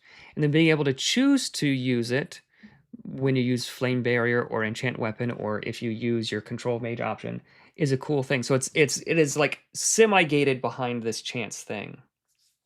But it's something that you can set up with teamwork. So that is exactly what I'm aiming for. So maybe it's just a difference of play style. I should say reroll, maybe. Yeah. Yeah, maybe. Luca. Hey, Luca. All right, let's keep looking. Defend and interpose your genius. Okay, cool. Someone chooses to interpose. Either they are an Oathsworn being happy as a claim, or things are bad. People are being desperate. Yeah, that's it. Yes, highly recommend using the optional roll of making the shield able to stop a second attack. And maybe instead of that being an optional roll, that could just be the default. And the option could be you could just roll your shield into your normal thing. Maybe. Players who invest heavily into armor may feel cheated when the armor becomes completely useless after a single attack from an enemy. I understand that. But at the same time, this is a TTRPG. This is a game that has to have balance. So with 5e, like, how does having plate armor make people miss you more often? I don't think that makes sense. And like you can get to the point where like you have so much AC where you can just like take a nap in front of a goblin den and like wake up fully rested, having taken no damage, right? So that doesn't feel right. That doesn't make sense either. So rather than that, like you can block a lot of the attacks, especially if they're minions. Like you just block all the minions, like Captain America. So I think so you could block some of them without it being too fiddly where you have to do a lot of math. And then doing it like more simulationist would be you reduce a lot, you reduce damage from every attack, but then like that's more fiddly and more game actions that take place. But also like it's more simulationist, but it's also less fun because it's not a choice, right? It's not a choice because you can't choose to defend. Like, of course I'll defend. Of course I'll reduce this by 4 damage or 5 damage or whatever. So maybe there could be some magical items that like this plate armor reduces all damage by 1. So you have this thing like subtracting 1 is easy, subtracting 2 is easy, subtracting 3, 4, 5, 6, 7, like that becomes a lot more challenging. You took 13 damage, subtract 7 from it, like all right, you took 19 damage, subtract 7 from that. You took like it's not hard, you could figure it out, but like it provides a load of things. So I wouldn't be opposed to something like plate armor reduces damage by 1 in addition to this or that. So something like that could be cool.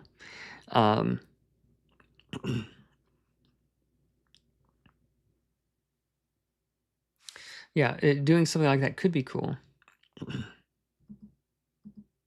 Yeah, no, I get it. I get it. So there are like the two extremes. There's the two extremes.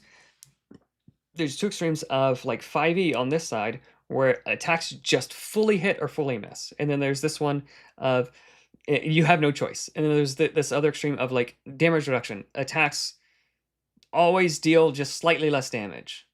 Like it never fully misses or never fully hits. And then in the middle, there is you can choose. Like this isn't fun because you don't get a choice. This isn't fun because you don't get a choice. But in the middle, there's this middle ground. You can choose. You have a choice over when you take damage, but it's at a cost. And you know, if I block this attack, then I can't block this other attack. So.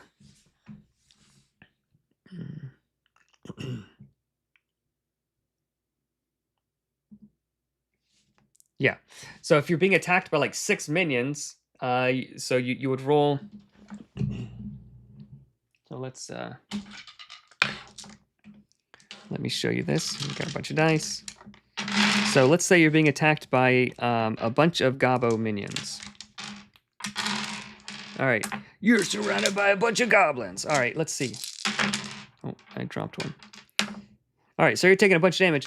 You can, these are treated as one attack. So your paladin, your Oathsworn, or whatever with a bunch of armor, they treat this, all of this as one attack. So 18 damage, bam, from all these things. I block it all. So you get that cool, Captain America moment, like you're blocking all these things, all these like weak fiddly attacks, like that. So yeah, you do get that. So that is a thing.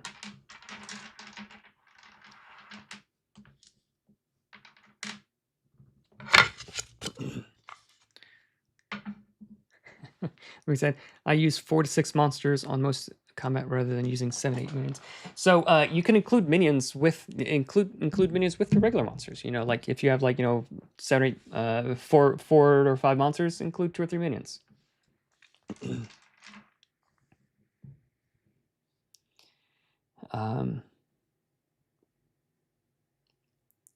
Yeah, I mean, and players just love like, yeah, I want to be able to block everything, and this and like not realizing that it'll make the game just like cheat codes in a video game. It'll make the game fun for like a little bit. Like if you could just fly in Minecraft and like just build anything you want. Oh, I've got diamond armor. Well, it's not a game anymore because like you've arrived, you know. So it is these trade-offs that that makes it interesting. Hey, locked in. Yeah, please send it. Oh, it's completed. Yeah, send it over. Send it over. I'd love to take a look at it. Okay.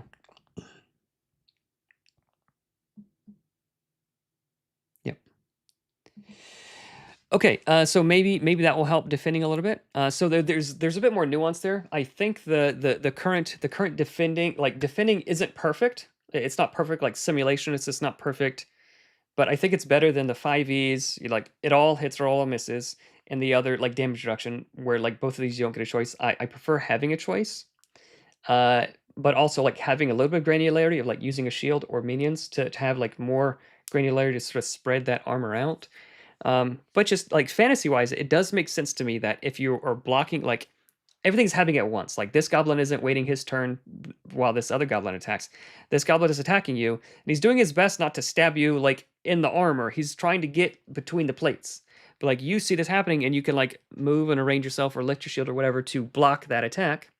And then while you're doing that, you can't also block this other attack fully because like I don't know. So it makes sense to me. It makes more sense to me that way.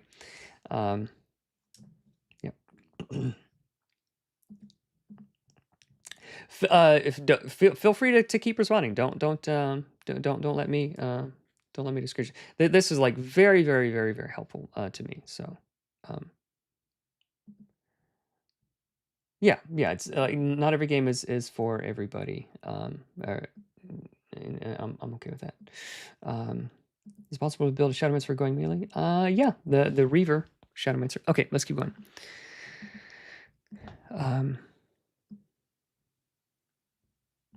GM can choose to kill player whenever they want. Players can impose or leave with this. Okay.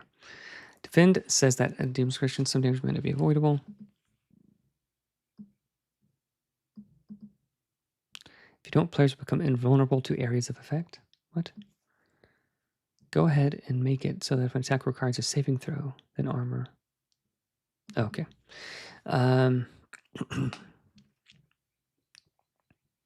Assess action isn't just not worth doing most of the time. It depends. It depends. You can feel in general the whole game's dealing around combat. Okay. Health and wounds.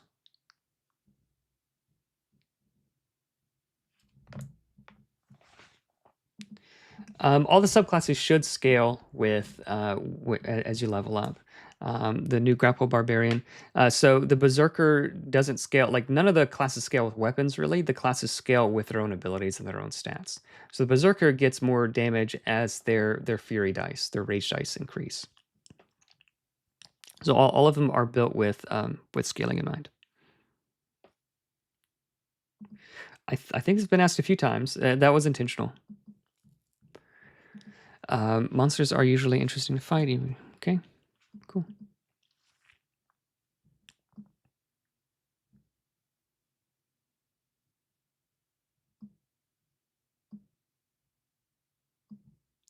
Okay, criticisms. I don't like armor. I don't like simplification because as Rose could turn come in a frustrating slug. The core of the issue is as follows. Should the party not have a Radiant caster or at least 2 classes affecting its armor system breaks down? Express this concern. Nimble give me sometimes found heavy resistance to the idea. So when you say heavy resistance against the idea, do you mean people are resisting armor, like monster armor as written, or resistance against your idea of changing it? Let's go full and strong man on this one while I discuss something else going. You can assess. Why'd you want to assess against armor enemy? Assessing may increase damage. So assessing doubles your chance to crit and ensures that you don't miss. Reveal an enemy vulnerability, or it can just say like, hey, you know, it will reveal something. This thing is weak to this damage type, or has a soft underbelly. If you're laying prone, then you can attack it and ignore its armor or something. So this is a good option to increase damage by 1. There's my action. You can use an attack, enemy, defend, or move.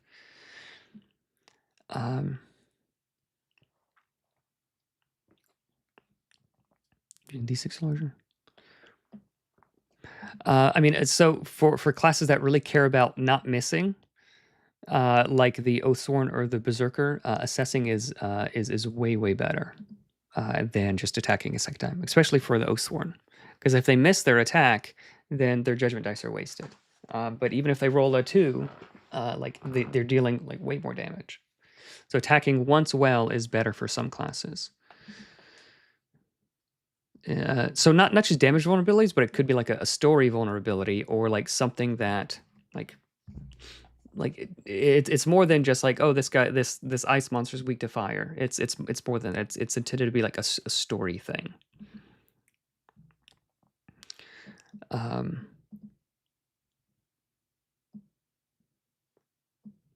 And yes, so all the legendary monsters in the GM guide do have armor, and the more recent and the monster manual, the Monsters More book, more recent things are more recent legendary monsters have they are less commonly have armor. I'll say that. Assessing can fail though. So if you have if you have a very, very reliable skill that you have very, very high, then it will essentially always succeed, at least on that skill, 95% chance at least. So you have a very, very good chance of doing that since the DC is 12 and the maximum bonus a skill could have is 12. So that was the intent behind that. So why wouldn't Oathsworn use True Strike instead? Let's flip over to True Strike. True Strike is decently good. True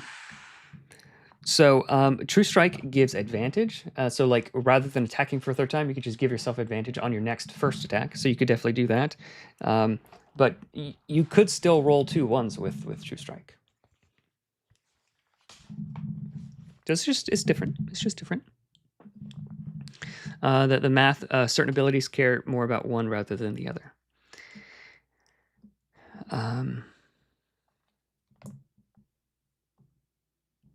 Assessing is almost not worth throwing against an enemy with armor. So there might just be a blind spot to some of the mechanics and how they work, because it does work really, really well for certain things. And you can assess. Let me just go back to this. Okay. So you can create an opening, increase the next primary die rolled against the target by 1 this round. So you can create an opening, not just for yourself, but for an ally. So like if I know this next person isn't very good at critting, then I can create an opening for him, so that I go, then he goes, and then he has a double chance of critting. And if you stack that with something like True Strike, then like you have an even higher chance of critting. I don't know the math is, but like it's not quite 4 times as much, I don't think, but like your chance of critting goes from like 25% to like maybe like 60 or 70%. So you can stack these things to like everybody teamworks to get this one big attack, because one big attack is way better than like 3 small attacks, like 2 damage, 2 damage, 2 damage, 36 damage. Like that is how armor is intended to feel. That is how armor was intended to feel as I was designing the game. That it's something that you think about how to overcome, rather than like, oh, this is just so frustrating, I'm just dealing 2 damage every time I attack. So that was the intent. It's supposed to feel different and make you play differently. Help is always better than assess. So help does require you to be able to reasonably explain how you're helping also. So they're just a little bit different. So advantage is sometimes better, but assess is, so that they're similar, but advantage and assess are slightly different. But also you can do both. You can do both if there's something that you really want to have happen. So it's not necessarily an either or. Everybody can like do Wonder Twins and like really like team up to get this one big attack. And again, classes like Berserker, most of the damage is coming from damage dice anyway, so as long as they hit, they're just dealing a bunch of damage. So they care a lot more about not missing. Yeah, absolutely. You could definitely do that. And maybe more examples in that kind of thing is in order.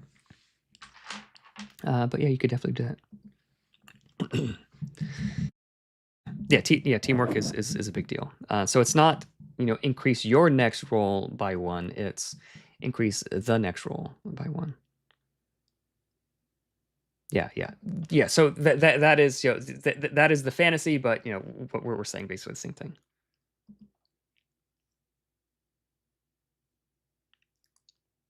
That's what the hit dice are for, to do that. So not every fight in a dungeon should be knockdown drag out. A DC 12 skill check isn't really more likely to succeed than a D8, 1D8. So it's not necessarily either or, it could be both. So if you have +10 in a thing, like +10 in your insight, and you're trying to do this, like, yeah, you're pretty well just going to succeed on that. That you should be able to succeed on that fairly well. Let's math it real quick.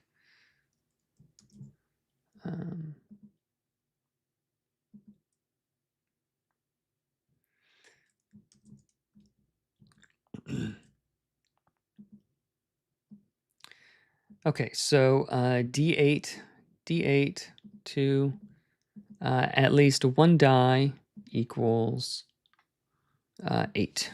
So if we're trying to crit. Okay, so we have 23% chance for that. And then a D20. We're going to roll a D20. We're just going to roll 1 die, and we want it to be at least greater than or equal to 2. Yeah, 95% chance. So it depends on the situation and a lot of these things. So yeah, create in the sense that like it may not be written, but like you're revealing this thing that they didn't initially know. Sure, of course. Yeah, someone like tries to jump over the pit, and they fail, and they don't quite make it. Someone on this side of the pit, I push them as they jump, or someone on the other side of the pit, I reach out my hand and grab them, and like so they didn't fall. I help them pull. Yeah, that's what it's intended to be. Okay, let's keep going.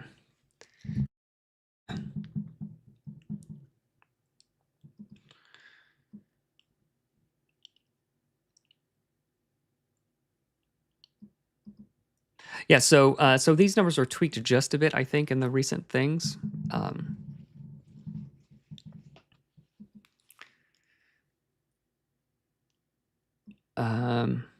I'm not too worried about, you know, finely tuning conversion. Like it's good enough, and if you want to tweak it, like there's a table to do that pretty easily. Comparing crit to hit is just wrong. So to be fair, I forgot what I was trying to compare. If by succeed you mean hit, then we can definitely do that. Not trying to be disingenuous or anything. At least one die is greater than or equal to 2.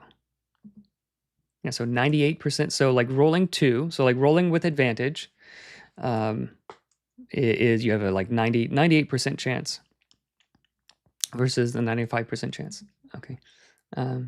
So if all you were trying to do is not miss, then yes. But this 95% chance thing also doubles your chance to crit.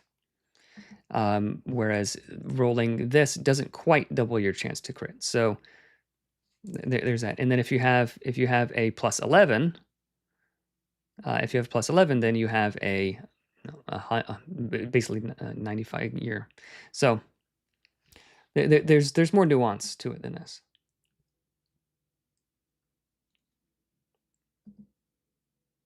Yeah, perhaps. Okay.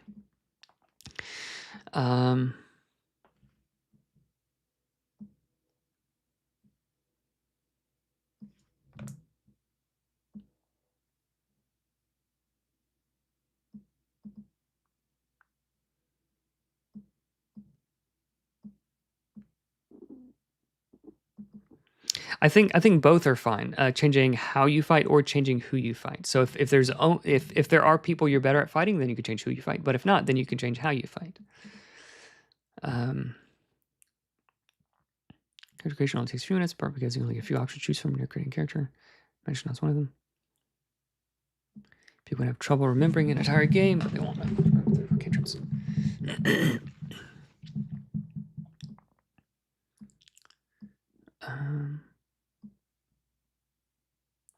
After a second read through of a 3-paragraph spell, they find exception to the rule, which applies to the situation. Yeah, I've been there. That said, couldn't all these benefits be achieved by giving 2 to 3 spells per tier per school? Oh, I think that's probably way too many. But that said, like if you want more, like if you want more of a crunchy game with more options, like reward, like you could reward a hero. Here you met this NPC who's giving you like a 4th spell school. Cool. We can just CC means crowd control. Yeah. Like you could very easily like give more without, it's not going to break the balance. It'll just be like more options for people who want that. There's no difference between player characters. In my last campaign, I played Stormshifter. We both had access to Ice School of Magic. Things felt like we had no difference. Acid Lightning. Yeah, having more different subclasses is going to help with that. So some of that, and then adding the Earth School, you can swap out Lightning with Earth. You know, so I think that is definitely fair criticism. Jess Gravano. Yep, fair. You never get to see it. A good example of spells that do change battlefield. Blinding Sun, the Wind Magic.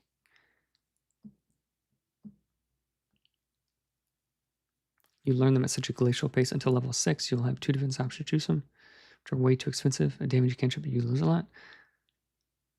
Okay.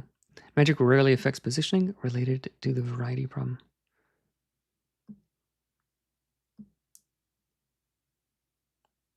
The level spell with lowest damage. Okay.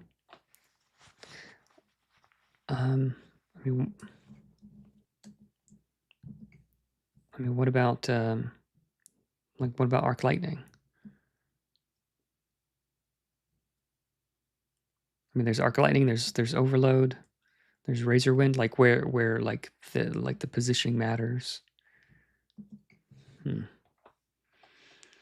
All those shapes you can find. I don't want this. So yeah. I want to have a basic mode, which you could switch again in advanced mode for veteran players. Yeah, maybe the advanced mode is just maybe the advanced mode is you just get more spells. You get more spell schools. So you always know a spell school like one tier higher, like, or you can multi-class. Like you can always do more. And I don't know if that's what you're looking for. Common experience. Magic is exclusively combat focused. You do these spells. Are so simple or so broken in some cases. Firebrand is ridiculously good. Firebrand is ridiculously good. That's the first time I've heard that. Let's see what Firebrand does.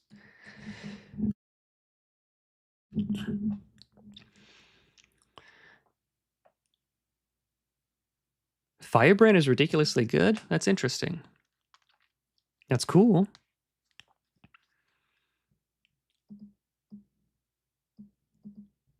What makes Firebrand ridiculously good?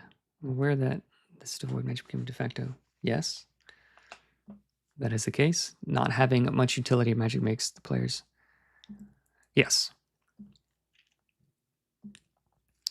The instant combat ends classes into two. There's no difference out of combat between Mage and Berserker. Well, they have different skills, and they have different equipment. They have different abilities. So, like, Berserker could, like, rage and like, I don't know. I don't know. I mean, Havager, Shadow Weaver, plays. Yeah, there's ability where they can. Like the Shepherd has their thing, and like their pet. I don't know. I don't know if I agree with that. The game does not offer rules for traveling. Yeah, so a lot of that is coming.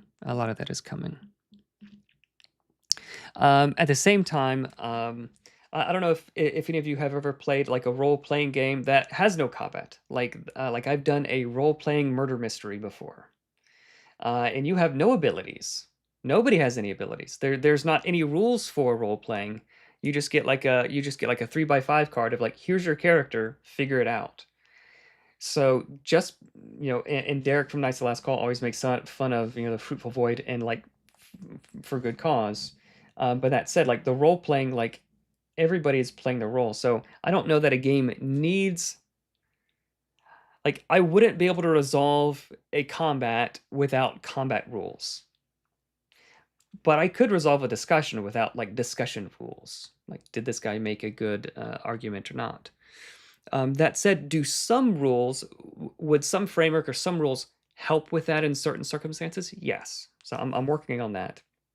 But do we need the same level of rules? And I don't think that's what you're saying. I'm just thinking out loud. Do we need the same level of rules for social encounters that we would for combat? No. And again, I don't think you're saying this. Do we need anywhere near the same level of rules or abilities? I don't think so. Because like a berserker with his muscles could threaten someone with a might check. A Shadowmancer could threaten someone some other way using like one of their abilities, or like you can still do the combat things outside of combat. And that's even in the GM guide as well, I believe. Give me 1 second, I'll be right back.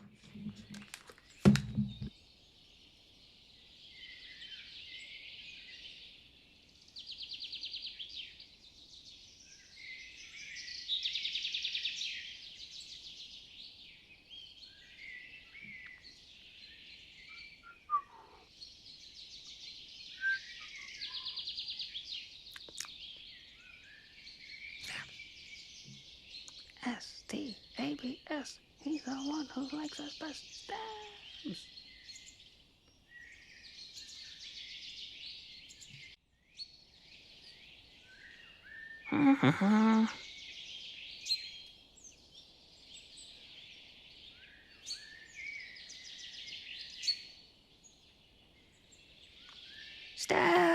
stream.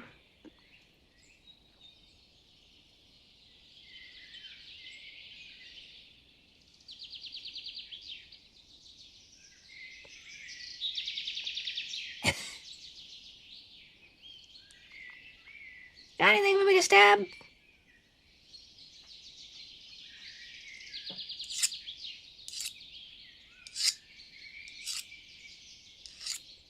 There we go.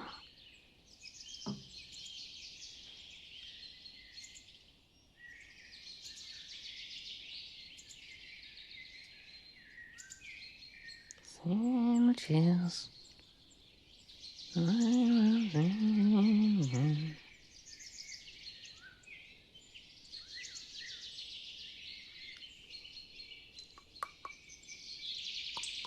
Stabs.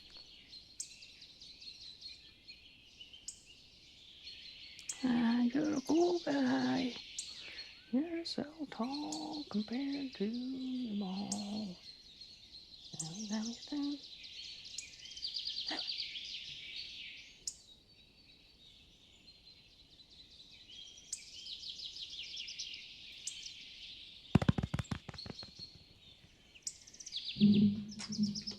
All right. Okay, let's keep going, and I'll try to go through it a little bit more quickly. So yeah, some of this is being addressed. I don't know that as much stuff is needed for combat things, but point well taken. Why isn't Nimble an OSR-like game, or why does Nimble have skills at all?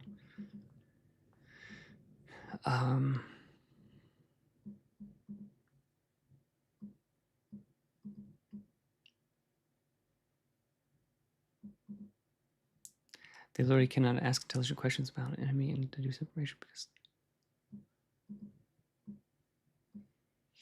So is the feedback or is the criticism assesses too good, or is it assesses too bad, or that there's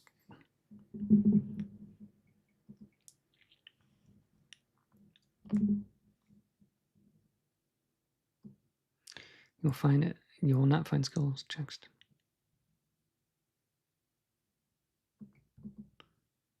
Eliminate skills and allow for player skills be.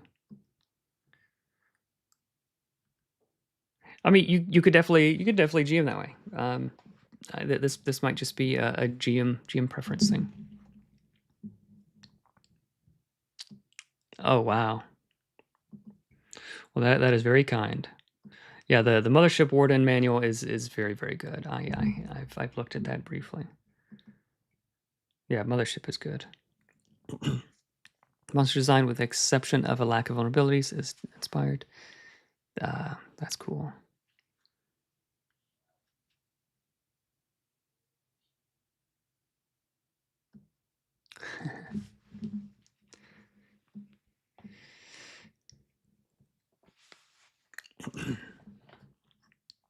Okay. Generally, you'll find that running Nimble is much easier than running its counterpart. Yep. Okay.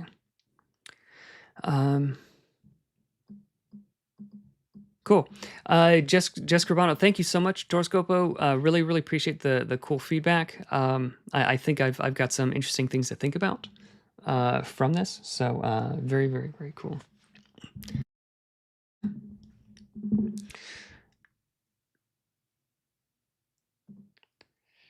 Hey, Marcus, good to see you, man. I like the illusion of choice when it comes to magic. It makes it feel more infinite. Anything is possible.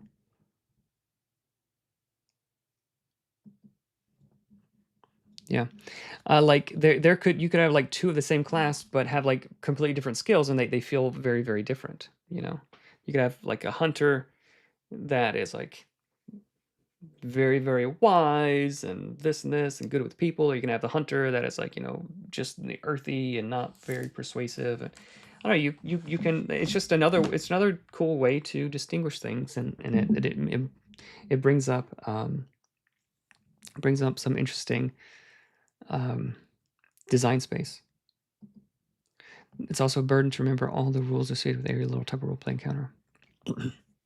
Yeah, I would like I'm working on. I don't know if it's going to make a final cut, but I'm working on brainstorming some simple rules, some simple frameworks to assist in areas in the social encounters where it would be where GMs need a little bit of assistance. So I'm working on that.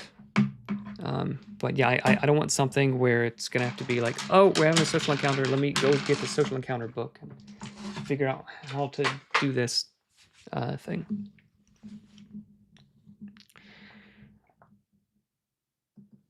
No, there's no coupons. Is there a set list of damage types? It's generally like obvious. If it's not obvious, then it says what kind of damage it does. You see the armor Discord? Okay. Yeah, yeah, and that's like a GM thing. That's a player thing, and like, you know, as you get better, like, you know, you sort of grow. You can definitely grow.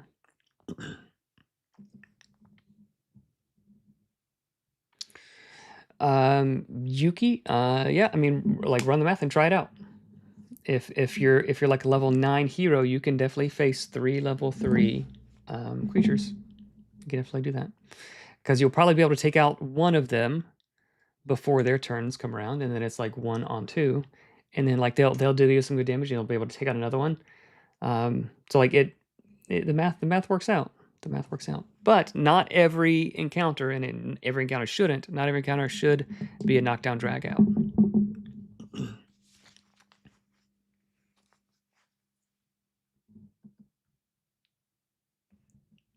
I think a lightning cantrip having a chance to hit yourself while mage simultaneous having the least amount of health just feels bad. So if it does hit you, it's dealing the minimum amount of damage. So you did roll a 1, so it's dealing some damage to you, and not a lot. Plus, it does give you benefit of being charged. So it's not quite as bad as you're actually attacking yourself. And then, like, if you're going to hit an ally, just don't attack. Don't use that ability if an ally is closest to the guy. Arc Lightning should have the option to jump to one more closest target instead of rolling another. That's a cool idea.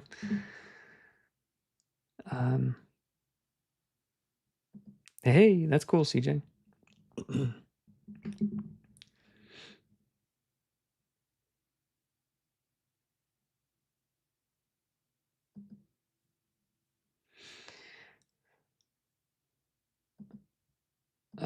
Thoughts on what I said about the arc cantrip? Did I just?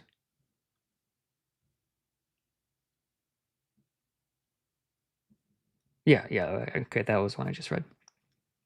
Yeah, so if you are using that, use that as your first attack and not your last attack, because you're more likely. So like, magic should feel dangerous, and I think it's okay, but it's not so dangerous that you'll just die if this miscasts. So I don't like the OSR kind of games where, like, you know, one bad roll and you die. It's like, I don't want to have to learn a you know, some new character's name. I don't know. Different people have different ideas on that. I don't love using it for creative things. I think it's bad. I think it's bad for that kind of stuff.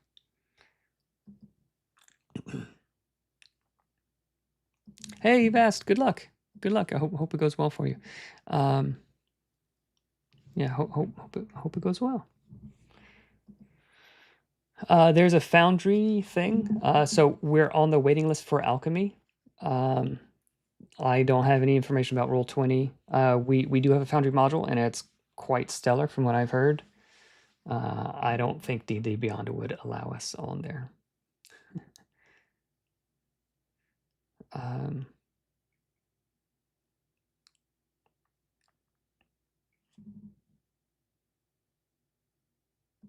Yeah, you can assess. You can do other things if, like, it helps.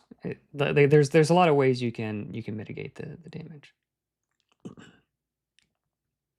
still potentially do 9 damage. Yeah, you can. And if you don't like that, then, like, there are other things you could do to mitigate the damage. And if you deal 9 damage yourself, then hey, you've got a cool story. But, you know, cast different spells, choose a different class if that's not the vibes that you like. But you could also deal, like, a whole truckload of damage to like multiple enemies, you know. So like there is a risk reward. If it was just this spell can never miss and it always deals max damage, it's way better than other spells, like players would be like, yeah, that's great. But then like when that's the only spell they ever use, then like after, you know, 1 or 2 comments they're like, oh, this stinks. But having that spell do cool stuff sometimes and risky stuff other times, and like that makes the game more interesting. So let's take a look at, I want to share with you guys what I've been doing for some of the feedback, just to sort of show you what the process is. And I've got to go in a bit. I've got a meeting coming up.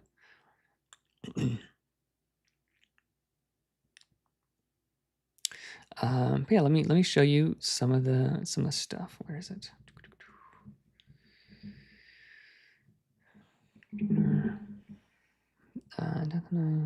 Aberrations, Cranial Hound. Okay, so I've been working with a bunch of guys who have been helping me with some of the writing and fiddling with different things. So can you see this? Yeah, okay. So these are the PDFs of it. And then Frank had suggested Cranial Hounds could have 8 move to make more efficient rushes. Yeah, I think that's probably the case. So I'll do MV 8. And then shock troops on the Sonic Testments. Ooh, that's yucky. So I'll go ahead and paste in the lore. Dove, use Seed Thought.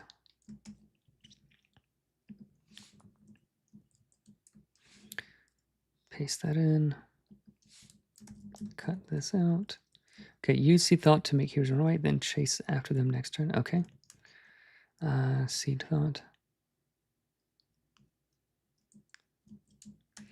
Partner with Sonic Scourgers or Despots, rush in Daze heroes, and use Seed Thought to move them towards Masters to finish. Yeah, that's pretty solid. Solid advice. It is obvious, but squiddly grapple and tentacular grapple don't see anything. Yeah. Let's check.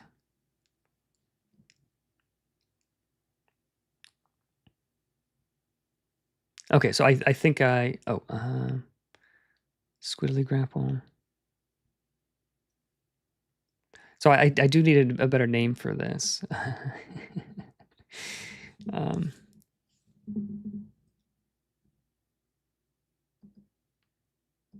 Stays creature, yeah.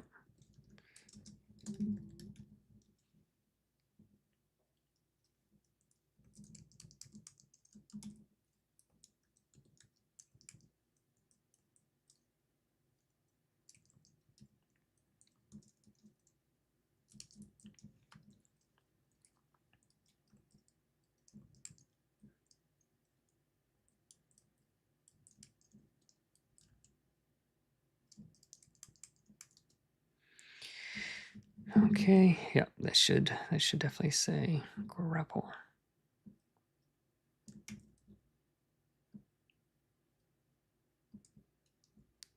Okay, so he should have a higher.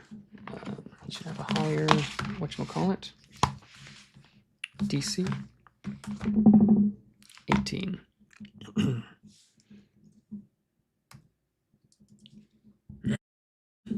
Okay, then level 12. 15, yep. Oh, this is what I'm doing, going through all things. Yeah, Pyroclasm is the spell, Even Star. It's not determined, it's not finalized yet, but the plan is a new 1, 2, 3 level adventure, a game board that opens up with a grid, you know, grass on one side and like a dungeon, you know, grid on the other side, and then a bunch of tokens. And then like maybe 5 of the 11 heroes, like, and then pre-made stuff. So like things in like the GM guide or like whatever booklet with the adventures is going to have more discrete information, like how to play, how to learn for people brand new to RPGs. So this is sort of written with the assumption, with an eye toward with an audience of people who are familiar with RPGs already to a certain extent. Graptical.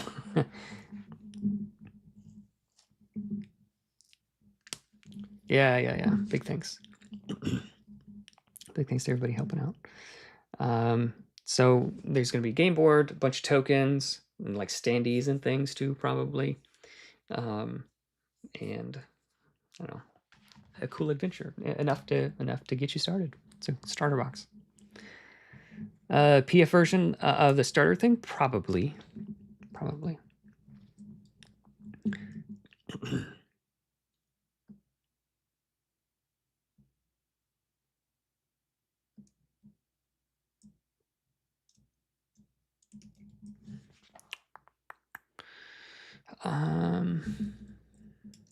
Got massive tentacles concealing up massive brains.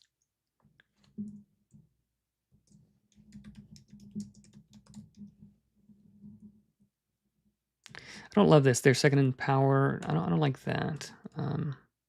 Something. Okay.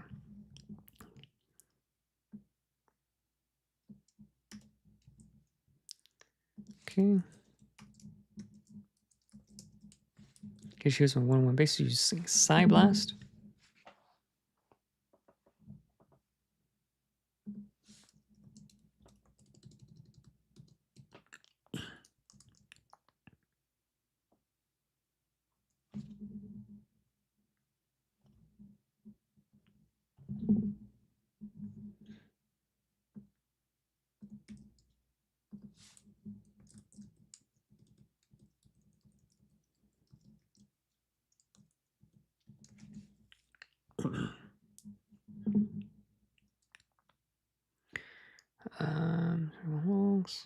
Bloodied. I'll go and put it on each one of them so it's clear.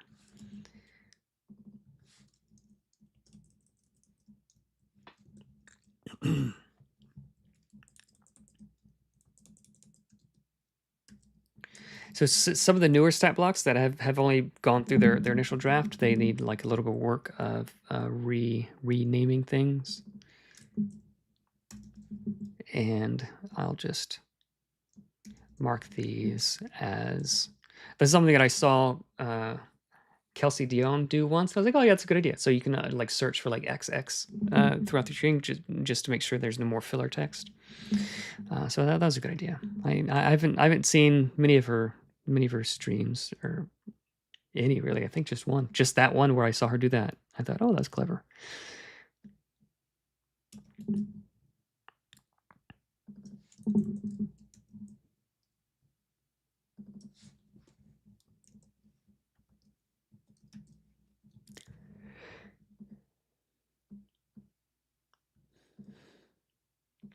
Can grapplers carry their grappled targets? I don't know.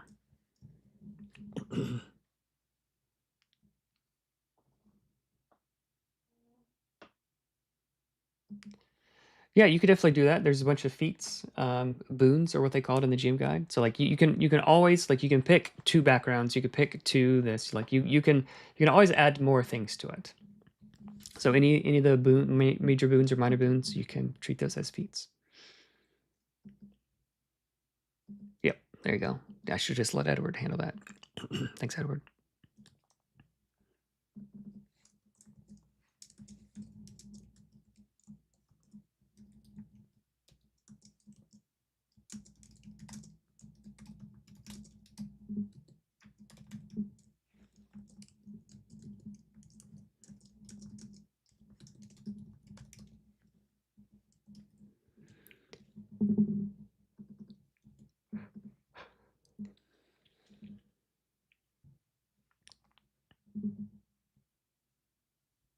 Justice negotiation system is fantastic.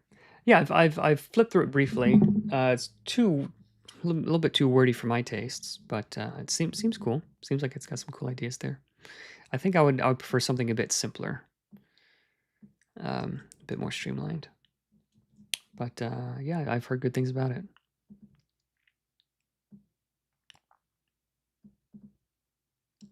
Giant hunchback, 2 nodes of forest arms. Maybe.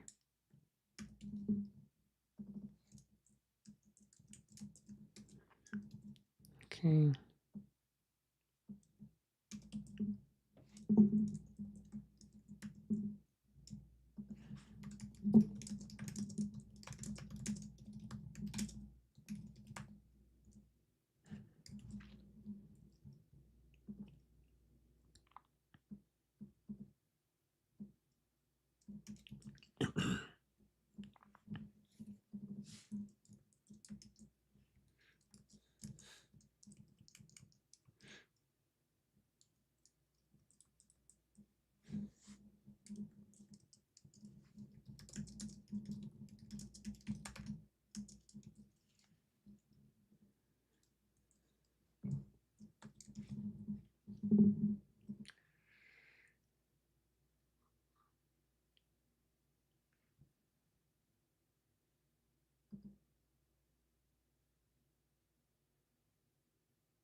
Magic Nimble has this interest to finally be the ultimate toolbox. There are people that love it.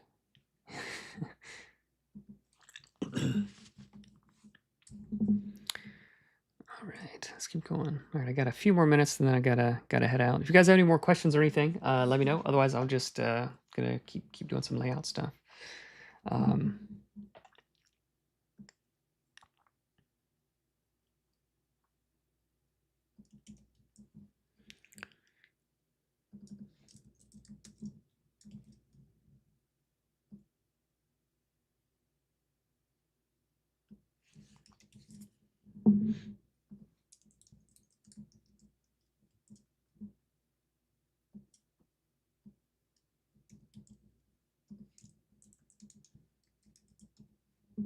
Okay, I think most of those comments were great.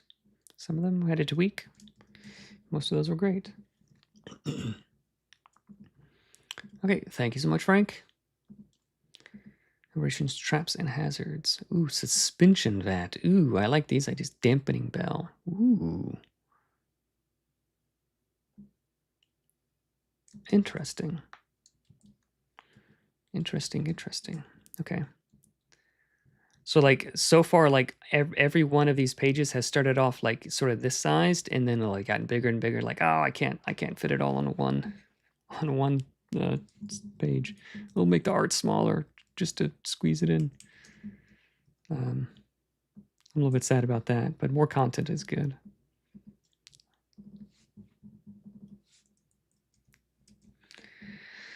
Aberration, and maybe it's not going to go on this page.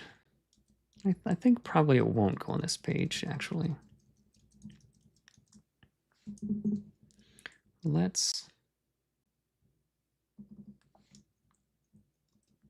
put it here. Okay, heading 2.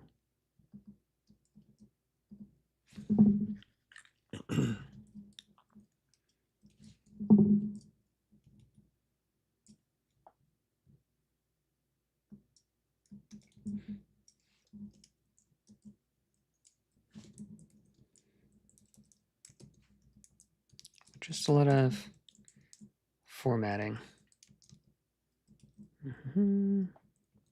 Level 0. Enormous glass tube. Okay, so volatile hazard. Ooh, I like that. That's a new kind of hazard, Frank. Description. Okay, if the suspension vat takes any damage, the vat shatters in a rush of green liquid. Reach 1, 2, 6. Oh, that's fun. I feel like it should have way more reach than reach 1, maybe reach 3.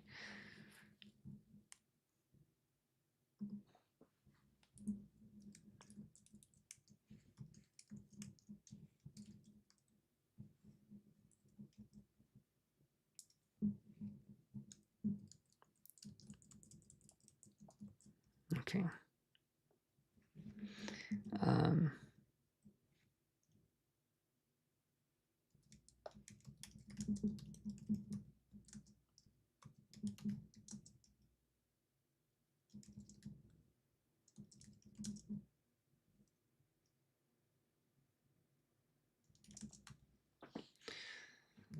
It's like if you're hitting a window, like boom, like it doesn't deal any damage. It deal a lot of damage, and it shatters completely.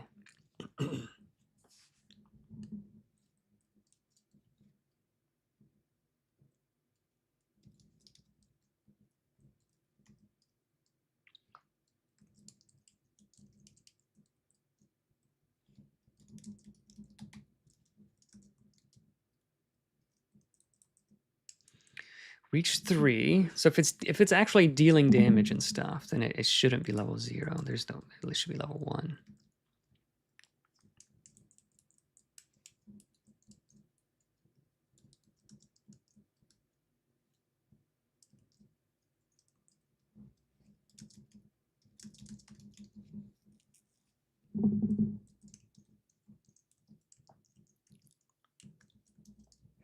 Psychic. Not knocked back. Knockback.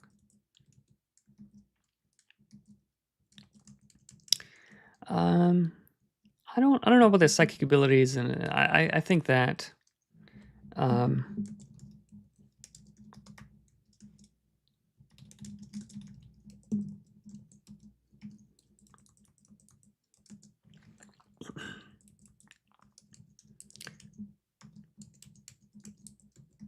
yeah.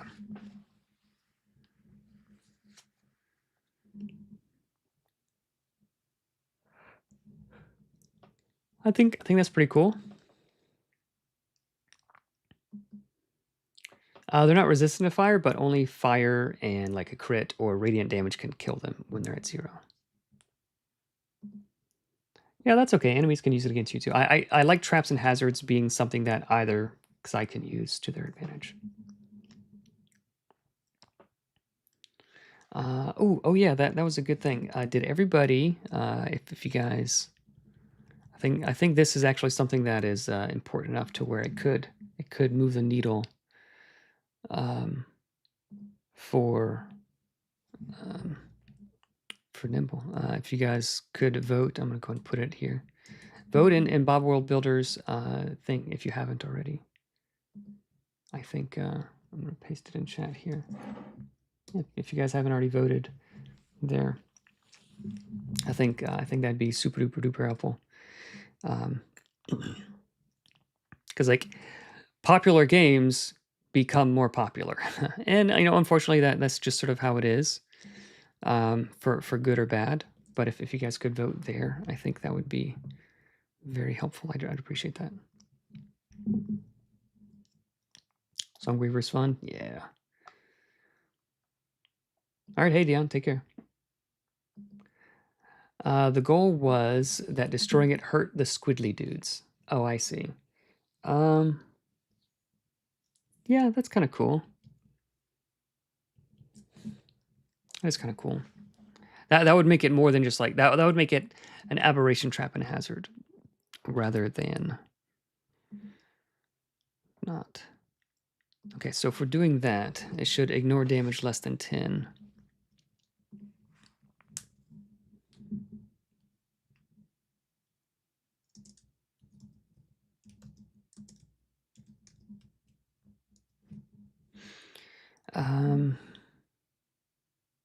Psychic ability.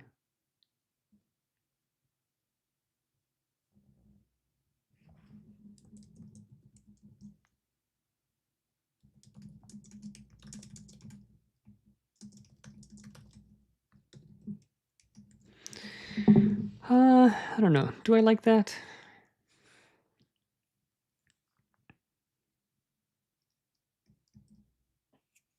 I'll think about that. I'll think about that.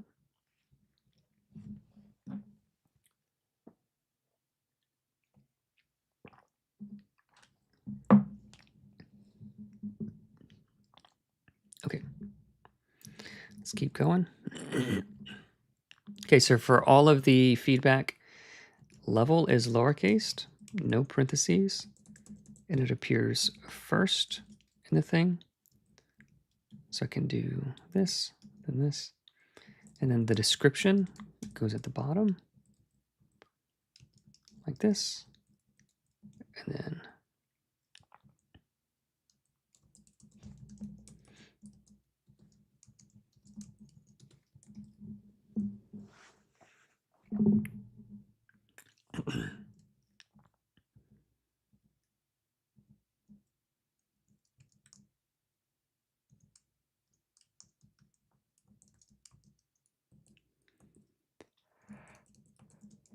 okay, page 6, 3 uses. All non-aberrations. Okay. And then this is the description. That's kind of cool.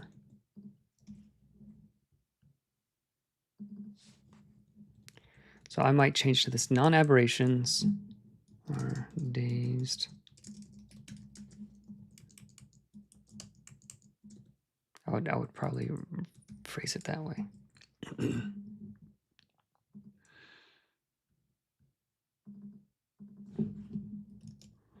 can ring this.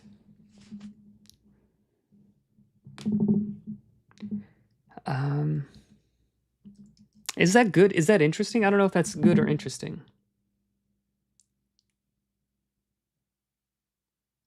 Psychic Despot's level is in the wrong column. Oh yeah, no, there's lots of things like that. I'm not too worried about that kind of thing. There we go, we fixed it. All of that, like there's gonna be a lot of text added and changed, removed, so I'm not worried about. I'm not too worried about that. Okay, so what if this? I think it would be more interesting if this didn't have a number of uses because it's just a bell. You could just ring it. What if it had hit points instead?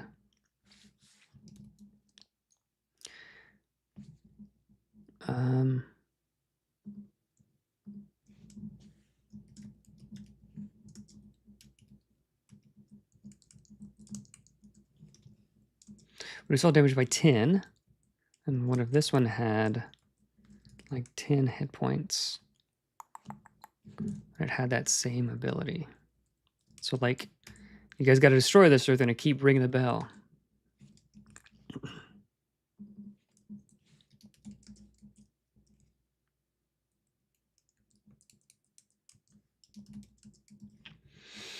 That might be a little bit more interesting. Hey guys, we got to kill this thing. It's going to keep dazing us. Or you could just kill the thing that's ringing it, and then like prevent people from ringing it. Prevent people from getting to it. I don't know. Maybe you could tell your players to vote. All right, we'll do just a little bit more, and then we'll wrap it up. Aberrations intro lore. Ooh, yeah, those are good.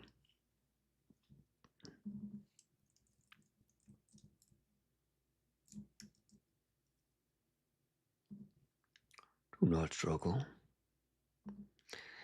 Beyond all traveled realms, more distant than the magical homes of the Fae. Of Fae elementals, or fiends.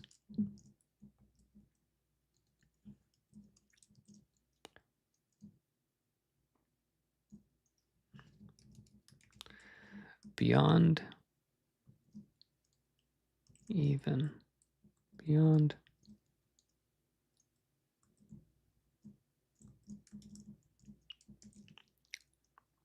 Further beyond the realms of the dead, there waits the void. There is, if we capitalize this, yeah, the void, from which psychic aberrations come. They descend as slavers. They descend or they come?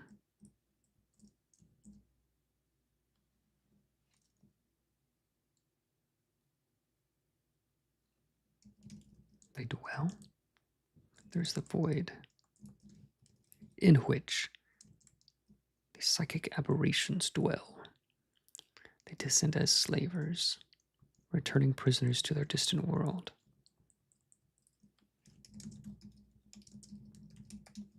Prisoners and research subjects.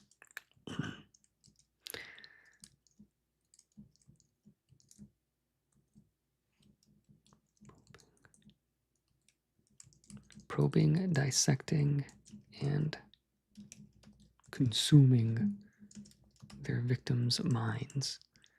As invaders, they lay claim to all worlds within their reach. The aberrations' minds are alien, motivations inscrutable, but one thing remains certain. Anything good for them will be bad for us. I like that. That is some good writing right there.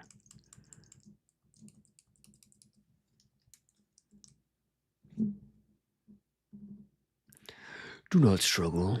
I can feel your fear. Though warranted, it is pointless. That's good. That's a good line. It's a good line. Let's go to window. Type in tables, glyphs. There we go. Love it. Very cool. All right, guys, let's check in on, see if there's any more questions. Any thought of having traps and hazards different color scheme? Possibly. Yeah, maybe. Just for clarity. I have no idea. I don't do or know much about VTT stuff. So, all right, guys, I've got another meeting I've got to hop to, but rest assured I'm making great progress. The artists are doing great. The people who are helping me write some of the flavor stuff, they're doing great also. I'm hoping to release the first draft tomorrow. It might be tomorrow night, so like Saturday for some of you, but you have any content planned to play in big cities like Monsters Even Tips? Yeah, there is a section of the Monsters and More book that is going to be towns and villages and cities and stuff. So there'll be plenty of creatures to maybe even some quests and stuff for cities. I'll blast it out. Let everybody know. But it's going to be in the Hive. It'll just be in the download folder for the Hive Pledge Manager. So that's where it's going to be. The same link, same folders that you guys already have. Okay. All right, guys. Thank you so much for hanging out. Appreciate it.